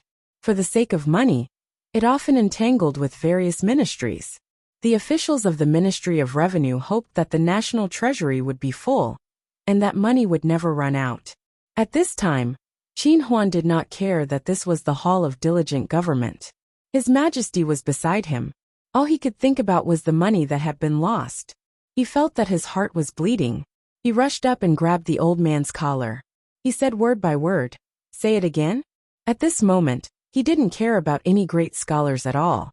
He wanted nothing more than to tear those fellows from the Directorate of Imperial Academies into pieces. Lord Qin, what are you doing? Are you crazy? Let go of old Wu. Come, Lord Qin is crazy. Qin Huan, the Minister of Revenue, who had suddenly gone mad, shocked everyone again.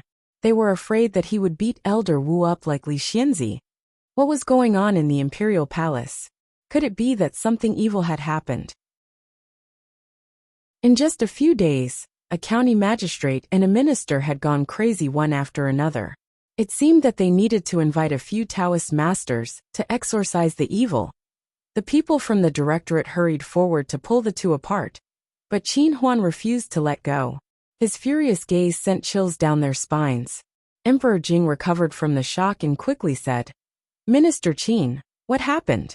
Let go of old Wu first and tell me slowly. Qin Huan's breathing was heavy. After taking a few deep breaths, he slowly loosened his grip. When he turned his head, his eyes were wet as he hissed. Your Majesty, the Directorate of Directorates has harmed the country. The old man he had grabbed by the collar was tidying up his clothes. But when he heard these words, a look of rage appeared on his face as he loudly shouted, Impudent!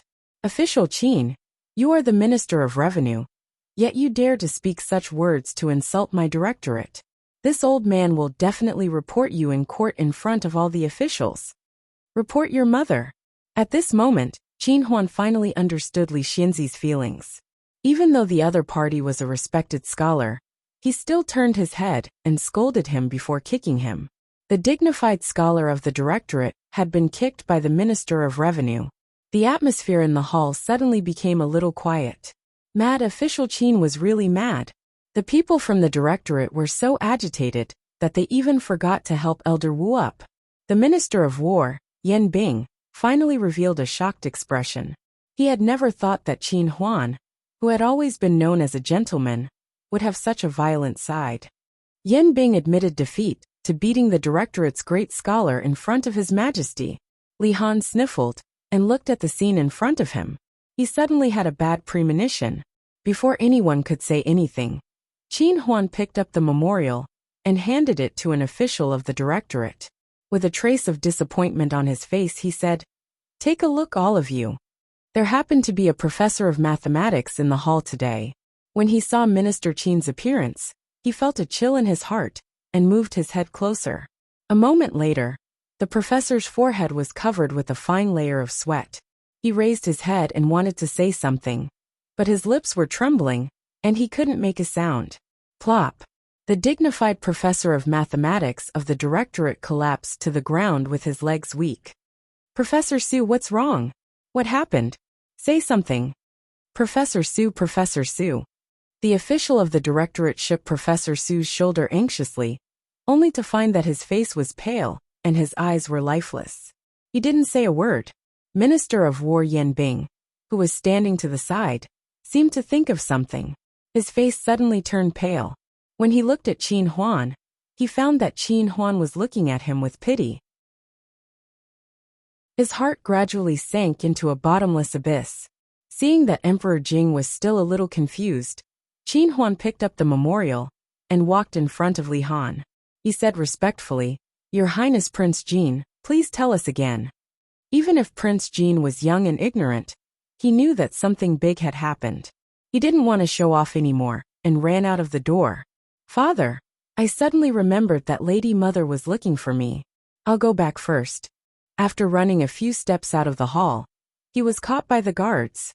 Prince Jin said with some annoyance, I've written it clearly. Why can't you understand it? I don't have time to tell you again. I have to go back to eat. Today was obviously not a good time to discuss with his father about not going to the mathematics class in the future. His father and those people looked at him strangely. Prince Jin decided to run away first. Your Majesty, the method used by Prince Jin can save nearly 10,000 taels of silver just by transporting grain. I believe that County Magistrate Li's new mathematics is not only suitable for this. The officials of the directorate are doing nothing, but doing nothing.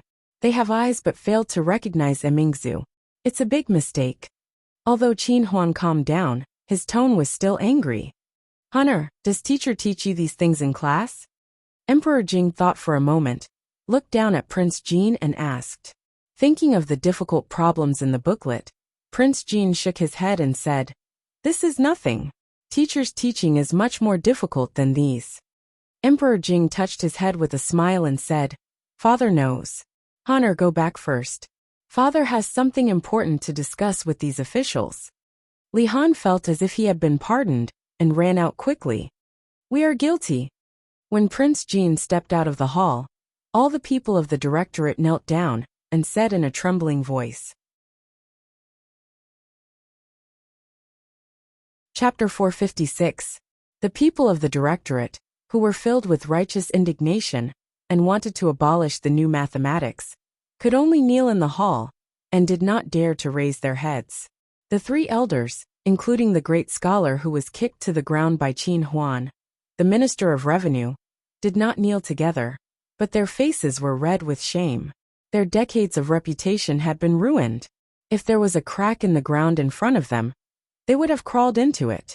The words they used to belittle Li Yi just now could be used on them at this moment. Apart from being frightened, they also found it hard to believe. Was the new mathematics so wonderful that it could make a 9-year-old child surpass a master of mathematics, who had been immersed in it for decades? Tell me, what is your fault? After the shock, Emperor Jing's expression had calmed down. He glanced at the people kneeling on the ground and asked lightly, "We should follow your majesty's orders and should not doubt Li Xianzi's new mathematics." The chancellor of the directorate said in a trembling voice, "The calculation method we use is not as good as County Magistrate Li's new calculation method. But what the Directorate of Directorate has obtained is the new calculation method. As for the problem of selecting the best candidate, just mentioned by Prince Jean, not only I have never heard of it, but I'm afraid no one in the entire directorate, or even the whole world, has ever heard of it. However, County Magistrate Li is indeed a genius. I sincerely ask your majesty to allow the Directorate of Directorate to assign 2 doctors of mathematics to study with the princes." The members of the Imperial College looked at each other for a while, and then spoke up one after another. They admitted their mistakes with a sincere attitude, and did not mention anything about the admonition just now. They praised the new mathematics, and expressed their willingness to learn advanced techniques from Li Xianzi. In summary, the core meaning they wanted to express was that it was not that they were too useless. Everyone had been like this for decades, not only our country but also other countries. They would not take the blame for the previous mistakes. Li Xianzi was so powerful, so it was better to promote the new mathematics as soon as possible.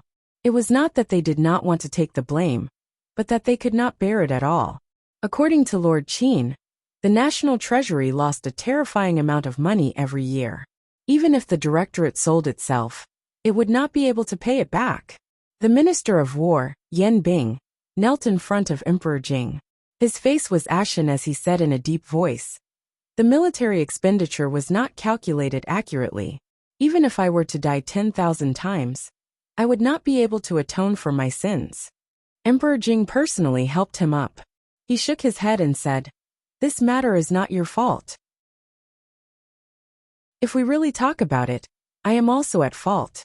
I should have let County Magistrate Li carry out this law in detail. The Ministry of War was not responsible for this. Instead, it was the Directorate of Directorate that disappointed Emperor Jing. The Directorate is to blame for not paying attention to the new school of mathematics. All officials will be fined a year's salary as punishment." Emperor Jing looked at the people of the Directorate of Studies and said, "In addition, immediately summon the mathematics professors and students of the Directorate of Studies to the palace. I want to see with my own eyes what the mathematics talents of our court are like." He trotted all the way back to his residence. Before Prince Jean Li Han had time to catch his breath, a eunuch issued an edict to summon all the princes and princesses to Bowen Hall. Prince Jean followed the eunuch nervously, and saw that several princes were already waiting there. He went forward to ask about the situation, and learned that his father was going to test their homework. His heart suddenly thumped. These days, he only cared about wandering in the sea of mathematics. How could he remember other homework? In addition to his brothers and sisters, there were more than a dozen strangers in the hall today. It seemed that they were going to take the exam with them. Prince Jean could not help but feel more nervous. After opening the test paper given to him by a eunuch, Prince Jean was stunned. The next moment he showed a relaxed expression. Chicken and rabbit questions, well, questions and rope questions. These were all left over from a long time ago. It did not take him long to solve the answers. The questions at the back were a little good, but they were copied from the booklet given to him by the teacher. Even the numbers were the same. He could write them with his eyes closed. After a quarter of an hour, Li Han put down his pen. His father was watching from a distance, and did not dare to do anything out of line. In boredom, he looked at the people around him. Shining Imperial Sister frowned. He must have encountered a problem that he could not solve. This was normal. The things taught by the teacher in class were actually very simple. The real hell was actually that booklet that belonged to him. Li Han still thought that the teacher punished him for bullying Yong Ning. Beside him, Li Emo bit the tip of his pen. It seemed that he did not even solve the first question. Haha, he deserved it. He actually dared to laugh at him for being fat. So what if he was fat? Being fat did not block his way. This time, he was going to lose face in front of his father. Li Xiang, who was next to him, also seemed to have encountered a problem. Li Xiang had always been his loyal follower, so he had to help him no matter what. He would think of a way to let him copy later, so that he did not follow him in vain. What were those strangers doing? Why were their foreheads sweating? There were so many ice cubes, but the Bowen Hall was not hot at all. What a group of strange people. Just as Li Han was sitting there drowsily out of boredom, the students of the Imperial College's mathematics department were already drenched in sweat. Looking at the test paper in front of them, they only felt dizzy. Li Lei Han Mimi, the pond, releasing water, entering water. Were these really math questions? With doubts about life, everyone only felt that even the future had become gray. In a secluded corner of the hall, Jing Emperor and the Minister of Revenue, Qin Huan, stood there with the test paper in their hands. The people of the Imperial College stood aside obediently. They had long lost their arrogance. Your Majesty, the questions that Li Xianzi has set are really brilliant. They can be used in reality. They make mathematics not just stay on paper. It can be imagined that if the new mathematics can be implemented, it will create a whole new situation. Qin Huan finally looked away from the test paper and said with admiration, as the Minister of Revenue, he was extremely sensitive to numbers and was naturally proficient in mathematics. At this moment, he finally couldn't help but speak. Jing Emperor nodded and was not too surprised. He had long been used to Li Yi, who could always create miracles and surprises. Your Majesty, 1 hour is up. Yan Bing stepped forward and reminded, then let's go and take a look. The princes, princesses, and the mathematics students were all driven out of the Bowen Hall. Except for Prince Jean, almost all the princes and princesses were a little nervous. The questions just now were much more difficult than what they usually did in class. Some of them were even unprecedented. They didn't even move a word. This time, they would definitely be reprimanded by their father. Li Emo, how did you answer? Li Xiang, how about you? Did you understand the hand gestures I showed you just now? Imperial sister, you? Oh, nothing. The red hairpin you are wearing today is so beautiful. After asking everyone, Li Han finally couldn't suppress the pride on his face. Compared to I in mathematics, you are still far behind. Not far away, several young people from the mathematics department of the Imperial College gathered together. They all had bitter faces. Brother Chen, how was it? How many of the 10 questions did you solve? I'm ashamed. I only answered 3. 3 lines. Not bad. I only wrote 2 lines. To tell you the truth, I only solved 1. Everyone was still confused about His Majesty's inexplicable mathematics exam. Just now, when they saw the questions on the test paper, they felt like they were sitting on pins and needles. At this time, when they learned that everyone's situation was the same, they felt a little relieved. They had never heard of those questions before. Even if they couldn't answer them, it was understandable. Everyone's level was similar, so no one could laugh at each other. It was just strange why His Majesty let these princes and princesses take the exam with them. They were just some naughty children. Did they know what mathematics was? They probably couldn't even understand those questions, right? As the students were thinking about this, they suddenly saw several professors coming out of the hall. The leader of the group, Si Yi, had a gloomy expression, causing them to have a bad premonition. Chapter 457. The dignified mathematics students of the Imperial College are not even as good as the young princes. What a good Imperial College! The Minister of Revenue, Qin Huan, came out of the hall and said with a sullen face. The officials of the Imperial College lowered their heads and did not dare to say a word to refute. Today, the Imperial College lost face in front of His Majesty. It was the same exam, But the mathematics students' results were comparable to a group of 7 or 8-year-old princes. Moreover, they were left far behind by the slightly older Princess Xiaoning and Prince Jean. If this matter was spread out, the Imperial College would not be able to raise their heads in front of people in the future. Teacher, A student summoned up the courage to ask a doctor of mathematics. The other party coldly said with a sullen face, "Why are you still standing here? Haven't you lost face enough? Go back." The mathematics students, who were confused after being scolded, saw the faces of several teachers. They immediately did not dare to say another word, and left with their tails between their legs. An incredible thought emerged in the hearts of more than a dozen people at the same time.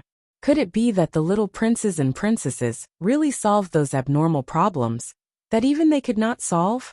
They wanted to ask, but when they saw the cold faces, they did not dare to speak. When they thought of what Minister Qin had just said, they only felt that their faces were burning in the Bowen Hall. The princes and princesses lowered their heads and surrounded Emperor Jing.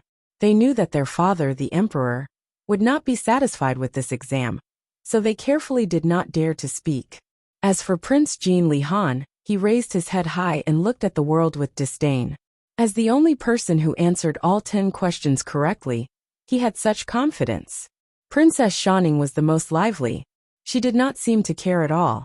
She put an iced grape into Emperor Jing's mouth and asked with a smile, "Father, this grape is very sweet, right?" Emperor Jing smiled, looked at the crowd and said, "Father is very satisfied with this exam. Don't stand here, go and play." The princes and princesses were relieved when they didn't hear the admonishment they had imagined. In an instant they dispersed. Only Prince Jean Li Han stayed. He looked up at Emperor Jing, as if he had something to say. "Han, is there anything else?" Emperor Jing looked at Li Han and asked with a smile. When Li Yi told him that Prince Jean was very talented in mathematics, he didn't care much. However, this time, he deeply realized that the former gluttonous and playful little fatty was actually taught to this degree by Li Yi. "Imperial father, I think." Li Han was hesitating whether or not to tell his imperial father that he didn't want to attend math classes in the future. Emperor Jing once again smiled and said, "Your teacher once told Imperial Father that Honor is very talented in math. Honor should be more diligent in the future. Perhaps Imperial Father will need Honor's help in many areas." What? Monarch Jean was obviously shocked by the news, and he was stunned. Teacher had told Father that he was very talented in mathematics? How was this possible? Teacher only knew how to torture him with those difficult questions. Why would he praise him in front of his father? Seeing that Monarch Jean was stunned, Emperor Jing touched his head and said, Okay, Honor, what's the matter? Say it quickly." No. "Imperial Father, I'm going out to play." This accident made him forget what he was going to say. Monarch Jin's face showed a proud expression. He grabbed a few grapes from the plate on the side and ran out of the hall. Emperor Jing smiled and watched him run away. When his eyes fell on the stack of examination papers again, his face gradually showed a thoughtful expression. "Why are you here?" Li Yi looked at Li Xian, who came in from the outside, and asked in surprise. "It's boring to stay in the prince's residence, so I came to take a look," Li Xian said casually, but he looked at the things in Li Yi's hands. He curiously asked, "What are you doing? Aren't you grounded?" Li Yi asked in confusion. "Yes." Li Xian nodded and looked at Li Yi strangely. "Does it matter?" "It doesn't matter." Li Yi shook his head. Even the world belonged to their big family. Being grounded was just a casual remark from the old emperor. It had nothing to do with whether Li Xian was in the prince's mansion or not. Li Xian looked at the rags in Li Yi's hands and lost interest in them. He ran out of the kitchen to get a pot of grape wine and moved a chair to sit next to Li Yi. He took a sip and said, "When I was a child, I was always bullied by the king of Shu. This time, I finally got revenge. If there are such good things in the future, remember to call me. Come on." Li Yi lowered his head and continued to work. He didn't even look at him. He said, "How you fight with the king of Shu is the royal family's business. If I beat the king of Shu again, who knows where my head will be? Then why were you so bold last time?" Li Xian turned to look at him. He was still very curious about this matter. Hysteria, hysteria, Li Yi said in a serious tone. He then asked, "How's the activity in the court these few days?" "Nothing much." Li Xian shook his head and said, "The king of Shu is not honorable himself in this matter, so those people won't make a big deal out of it. Other than the initial clamor to severely punish the two of us, no one has talked about it in the court these days." "Those people?" Li Yi raised his eyebrows and suddenly became interested. He asked, "Who are they?" "Who?" Li Xian looked at him and said, "Of course it's Prime Minister Qin, and those officials close to the king of Shu." That day, they were also the ones who made the most noise in the court, such as the Assistant Minister of the Ministry of Rights, the Chancellor of the Directorate. "Wait a minute. What are you going to do?" Seeing Li Yi suddenly get up and walk into the room, Li Xian asked in confusion. "Get a pen and paper." After a while, seeing that Li Yi actually took out a small booklet, Li Xian was stunned. "Does anyone have anything else to report?" The morning court was about to end. Emperor Jing sat on the dragon chair and asked as usual. There were not many things worth discussing in the court today, except for the fact that the third prince of the Qi kingdom had brought a group of capable people from the Qi kingdom to stir up trouble in the capital city. They had visited all the famous Confucian scholars, causing all the Confucian scholars to feel insecure and simply shut themselves in their rooms. However, there was nothing he could do about it. He couldn't just chase them all out. After all, they didn't go overboard in their actions. They discussed knowledge openly and won fair and square. Even if there were many rumors about this among the people, the confidence that they gained from defeating the kingdom of Qi was greatly reduced. Standing at the level of the imperial court, there was no effective way to reverse or change the situation. "I have a report." The Assistant Minister of the Ministry of Rights, Chen Bo, walked out of the crowd with a ceremonial tablet in his arms. He said loudly, "I heard that the county magistrate of Chang and Li Yi was ordered by His Majesty to teach mathematics to the princes. However, County Magistrate Li is only a scholar. The new mathematics that he advocated is crooked and has been rejected by the Imperial College. How can a mere scholar teach the princes?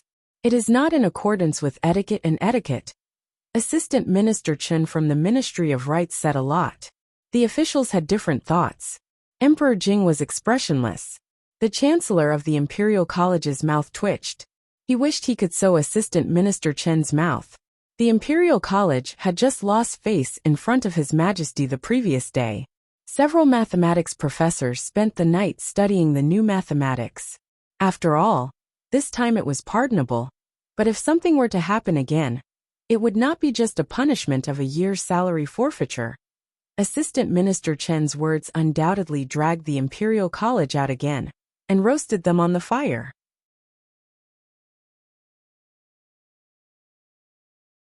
Chapter 458. The Assistant Minister of the Ministry of Rights, Chen Bo, stood out to make things difficult for Li Xianzi, which was not unexpected.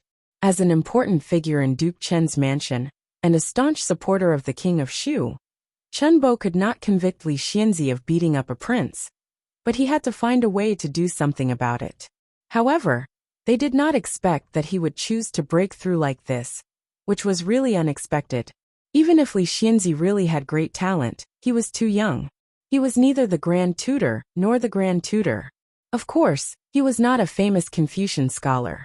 However, it was indeed difficult for him to be the teacher of the princes at such a young age, because many times being young was a mistake. "Oh, this is the imperial court. Assistant Minister Chen, you have to have evidence to speak. How can Li Xianzi's new mathematics be crooked?" Suddenly, a voice came out of the silence, which attracted the attention of the people.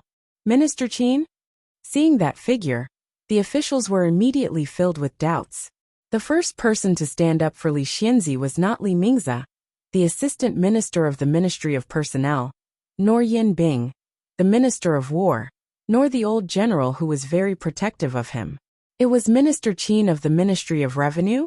Not only were the officials surprised, but Chen Bo also did not expect that the Minister of Revenue, who had never participated in the struggle in the imperial court, would suddenly intervene. Depressed, he said again, Minister Qin, whether my words have evidence or not, you only need to ask Minister Zheng of the Imperial College. Working in the Imperial Court, the most terrible thing was to be isolated and helpless. He had long expected that there would be opposition, and a few days ago, Chen Bo found himself a reliable ally. The Chancellor of the Imperial College was more qualified than him to speak on this matter in the entire Imperial Court. Hearing this, the officials could not help but secretly despise him. In the Imperial Court, everyone knew that the Chancellor of the Imperial College was a disciple of Prime Minister Qin, and also a staunch supporter of the King of Shu. How could he stand up for Li Xianzi at this time? In that case, Minister Zheng, how crooked is Li Xianzi's new mathematics? At this time, Emperor Jing's voice came out. The Chancellor of the Directorate felt extremely bitter in his heart. If it were not for yesterday's incident, he would definitely stand on the side of Assistant Minister Chen Bo of the Ministry of Rights. But the problem was that the Directorate of the Directorate had a guilty conscience. The Emperor had already given them a chance yesterday. If they did not grasp it well, not only would he lose his position as Chancellor, but the entire Directorate of the Directorate would also be finished. Chen Bo, the Assistant Minister of Ministry of Rights, was originally smiling confidently. But as the Chancellor of the Imperial College spoke, his smile froze and his face gradually turned pale. He turned his head and looked at Chancellor Zheng, who was still speaking highly of Li Xianzi. His mind went blank. He did not understand. They had agreed that after he brought up this topic, Chancellor Zheng would stand up and denounce the new mathematics. At that time, there would be countless colleagues who would speak up and push this matter to the end. This was the first step to deal with Li Yi.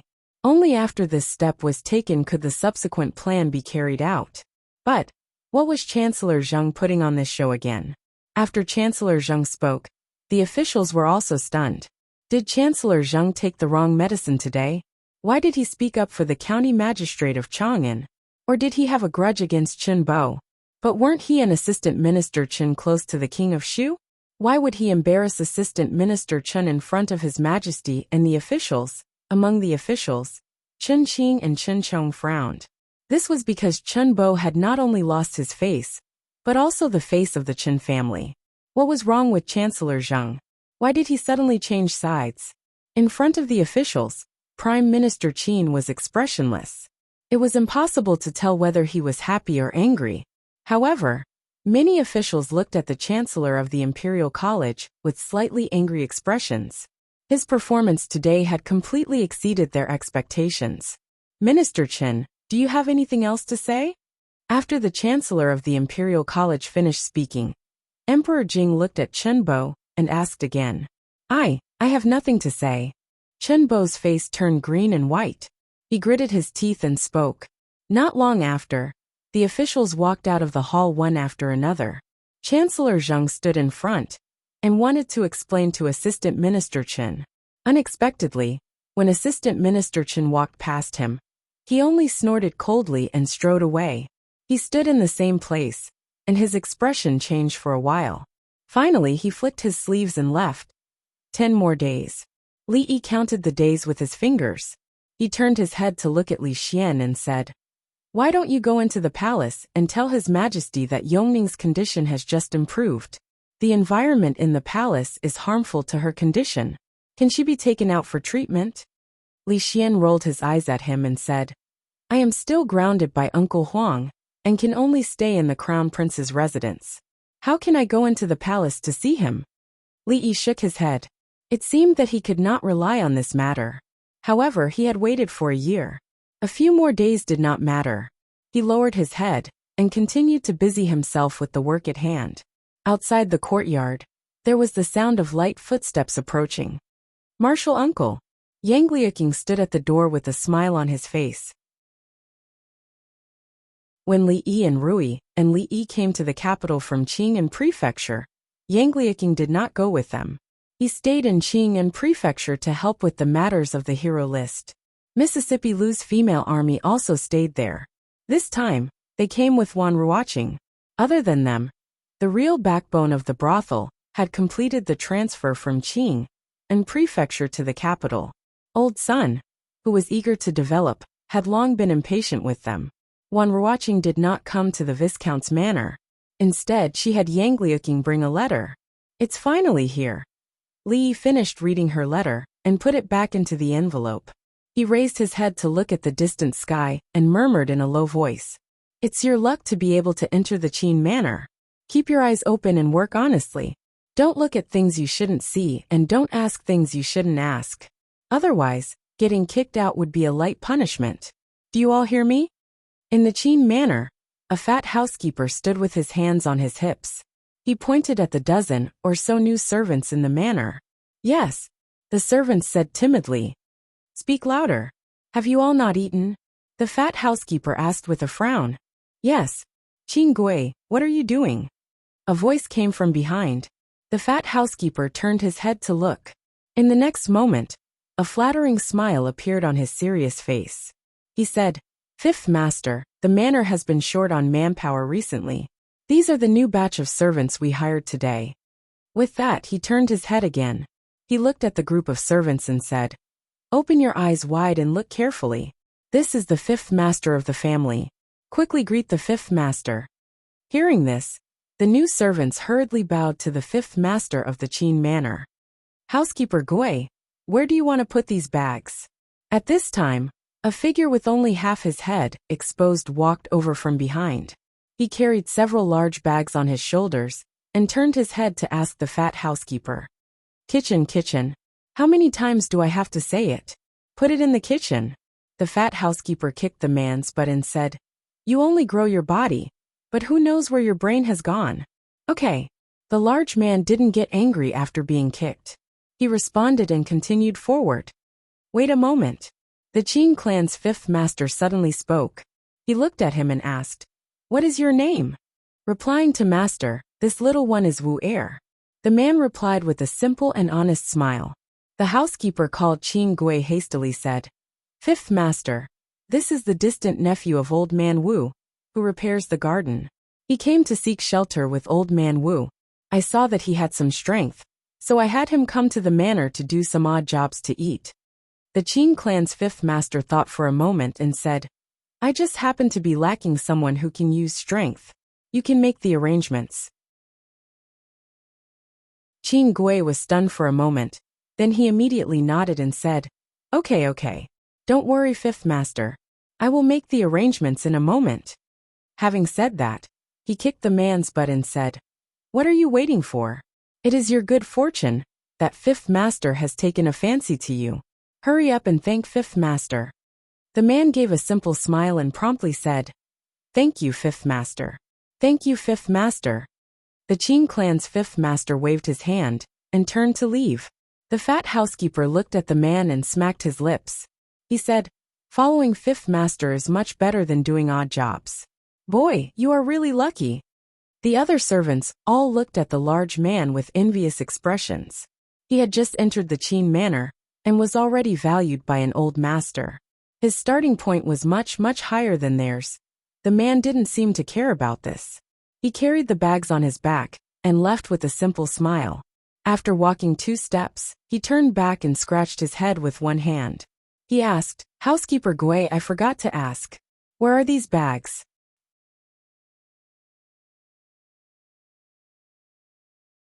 Chapter 459. Young master, there are several people outside, saying that they are from the Imperial College. They want to see you. They have been waiting there for almost an hour. Feng leaned against the gate of the courtyard and looked inside. Imperial College? Li Yi did not raise his head. Wasn't the Imperial College a firm supporter of the King of Shu? Why did they come to see him? Did they bring any gifts? I don't think so. Feng thought for a moment, then shook his head and said, "Then tell them that I'm not here. Let them go." Li Yi waved his hand impatiently. It was their first time to visit, and they did not even know the most basic etiquette. How could they be called Imperial College doctors? Where were all the books of sages and sages?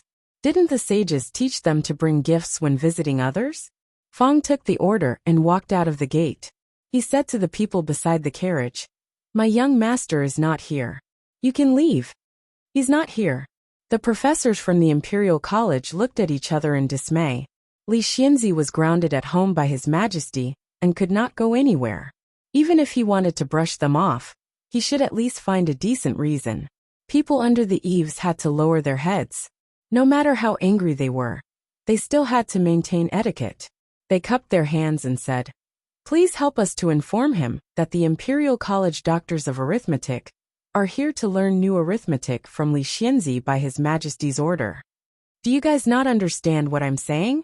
Fang said impatiently. "My young master said that he is not here. You'd better go back to where you came from." After saying that, Fang turned around and walked inside. He did not forget to remind the two guards at the gate. "In the future, keep your eyes open. Don't just come in and inform anyone, especially those who don't bring gifts." "Yes, Supervisor Fang." Fang was now the supervisor of the guards of the Viscount Mansion. Naturally, the two guards did not dare to have any objection. Supervisor Fang even dared to reprimand the Imperial College doctors. If they annoyed him, they would definitely suffer. "Arrogant. He's too arrogant." A middle-aged man dressed in green had an ashen expression on his face. The directorate of the directorate and the doctor had personally come to visit a county magistrate, but they didn't even enter the main gate. What kind of contempt and humiliation was this? Forget it. Let's go back first." The leader, Yi, waved his hand and said helplessly, given County Magistrate Li's temperament, today's cold reception was within his expectation. A few days ago in the Imperial Court, the Directorate of Imperial Academy had impeached County Magistrate Li a lot. Of course, it was impossible for County Magistrate Li to welcome him with a smile. However, he did not expect that the other party would be so resolute. The few of them did not even cross the threshold of the Viscount Mansion. In any case, they had to meet Li Xianzi. They couldn't guarantee that their brains wouldn't be intact if they made a mistake in the calculation next time. For the sake of his own head, and for the future of the directorate, he had no choice but to swallow his anger. He could only prepare a generous gift the next day, before paying a visit. Holding a big doll in her arms, Xiaohuan stood behind Li Yi and watched him busy. On such a hot day, she was unwilling to put down the doll sewn for her by the son-in-law. She held a small doll in her arms, and a big one on the bed, which was stuffed with rags. It was very comfortable to sleep with it at night. She used to sleep with the first Mississippi. Later, with the son-in-law, she could only sleep alone. When it was cloudy and thundering, she would be too scared to sleep.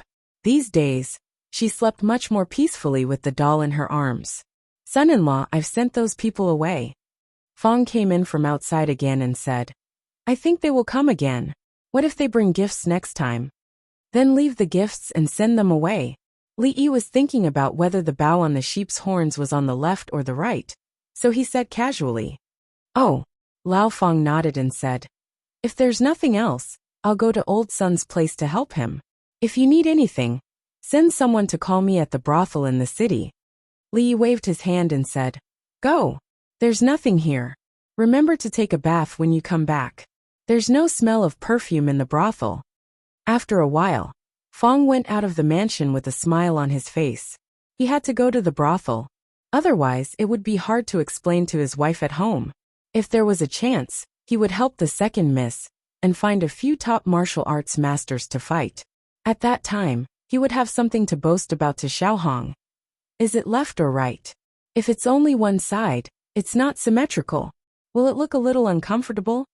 Looking at the son-in-law who began to talk to himself again, the little maid was a little worried. The son-in-law seemed to be a little strange these days.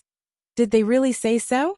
In the Hall of Diligent Government, Emperor Jing frowned and asked, "I haven't had time to submit the memorial of the envoy of the Qi Kingdom to your majesty." An old man dressed in green said, "These days, they have even spread this matter wantonly in the marketplace. Whether your majesty agrees or not, they won't suffer any losses.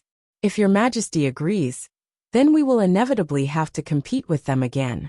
If your majesty disagrees, I'm afraid that it will greatly damage the prestige of our empire. This is also what they want to see. Even if I agree, what are our chances of winning?" Emperor Jing pondered for a moment and said. The old man smiled bitterly and said, "I'm afraid the chances of winning are not big." Prime Minister Qin lost in scripture, Wang Zhong lost in poetry, and Bai played chess with an old man and lost all 3 games. Even if we compete again, we will lose more than we win, let alone the others. There are only a few people in the Qi kingdom. Is there really no one in the Jing kingdom who can be used? Emperor Jing asked with a sullen face. The old man shook his head and said, Your Majesty, you are wrong. Everyone knows that Prime Minister Qin lost in scripture, Poetry Ghost lost in poetry, and Bai lost in chess. But they don't know that the nameless old man who competed with Prime Minister Qin is the famous great literary master of the Qi kingdom 30 years ago. He disappeared and devoted himself to literature for 30 years. How can Prime Minister Qin easily defeat him? In addition, the young man who competed with Wang Zhong in poetry is known as the greatest poet in the past millennium in the Qi kingdom. He is called the poetry saint at a young age. He is more than 10 years younger than Wang Zhong, and is at the age when his mind is agile. It is not surprising that he won against Poetry Ghost. Bai Yu's loss was not unjust either. Even his father could not defeat that person back then. The chess soul of the great Qi dynasty had never lost a single time since he was young. How could he live up to his reputation? The old man sighed and said, This time, they came with the envoy of the Qi kingdom. It is obvious that they want to embarrass the Jing kingdom in front of the people of the world. They want to win back the face of the defeat on the battlefield. The great literary master of the generation calls himself a nameless old man. The young poetry saint says I am not talented. The famous chess soul of the various countries only says I have played chess for a few years and know a little. What can we do? Being inferior was being inferior. Whether the opponent was the great literary master or the poetry saint, they had suppressed the people of the Jing kingdom. It did not matter who they were. The only thing that mattered was that the people of the Qi kingdom had come to bully them. Should they accept the challenge or not? I don't believe that there is not a single capable person in the vast capital city. After an unknown period of time, Emperor Jing snorted coldly. He waved his sleeve and said, Go and ask them how they want to compete.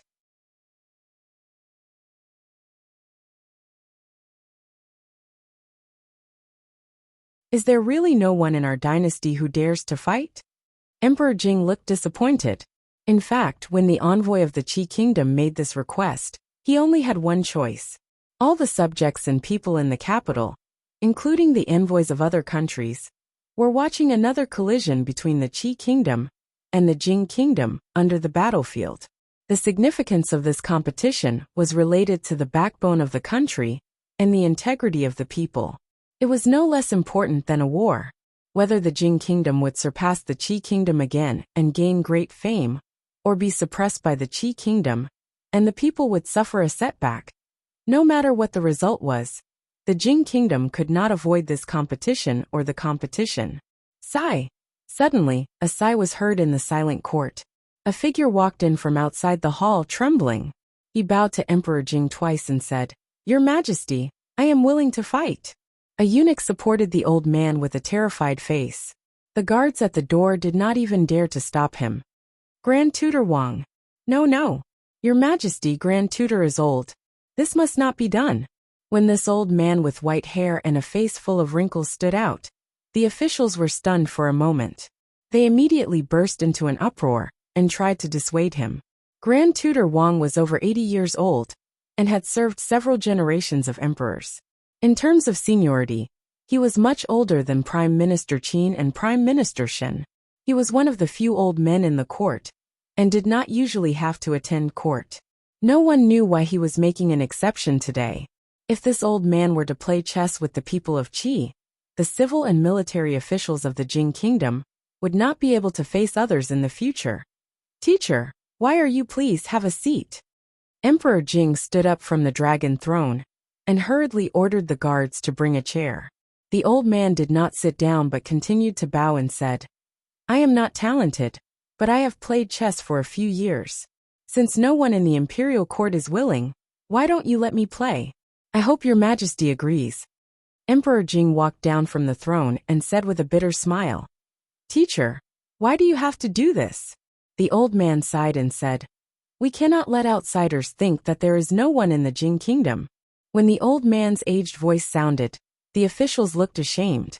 At this moment, a figure walked out from the crowd and bowed and said, "Your Majesty, I am willing to fight." Deputy Prime Minister Ma. Why would Deputy Prime Minister Ma? That's right, only Ma Zhongqing can do it. Ma Zhongqing and Chess Saint Baiyu are best friends, and the two of them often play chess together. Baiyu once said that if the two of them were to play seriously, the outcome would be uncertain. The person who stood out at the right time was the Deputy Prime Minister of the Imperial Censor. The officials in the court had heard of his chess skills, and couldn't help but feel hopeful. In that case, let me fight for the poetry contest. A scholar from the Directorate of Literature stood out. I also want to debate with the Master of Literature. I hope Your Majesty will allow me to do so. The speaker was a scholar from the Hongwen School. After these three people stood out, the officials didn't fight for them. After all, Deputy Prime Minister Ma Zhongqing was good at chess, Wei Sai was good at poetry, and Scholar Zhou had studied at the Hongwen School all his life. Among the officials, no one was more suitable than them for the last two contests. Among the crowd, Governor Dong Wenyan frowned. Wei Sai was indeed good at poetry. When he was young, he was known as the #1 scholar in the capital because of his poems. However, he was not as famous as the poet.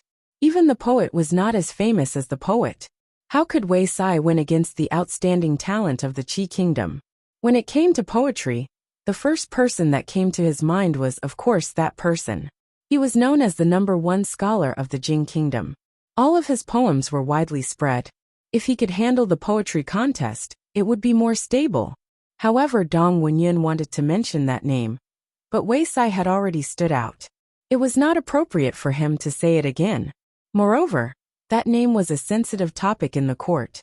He could only shake his head helplessly and suppress his thoughts. In that case, the literary contest will be fought by Minister Ma, Minister Wei, and Minister Zhou. Emperor Jing's expression softened as he announced in front of the crowd. When the court was dismissed, the officials walked out one after another. However, their footsteps were not relaxed. Although the emperor had already decided on the candidates, they still didn't have much of a chance of winning. The Master of Literature, the best poet in 1,000 years, the chess soul of the Daqi Kingdom. Any of these titles was enough to crush people to death.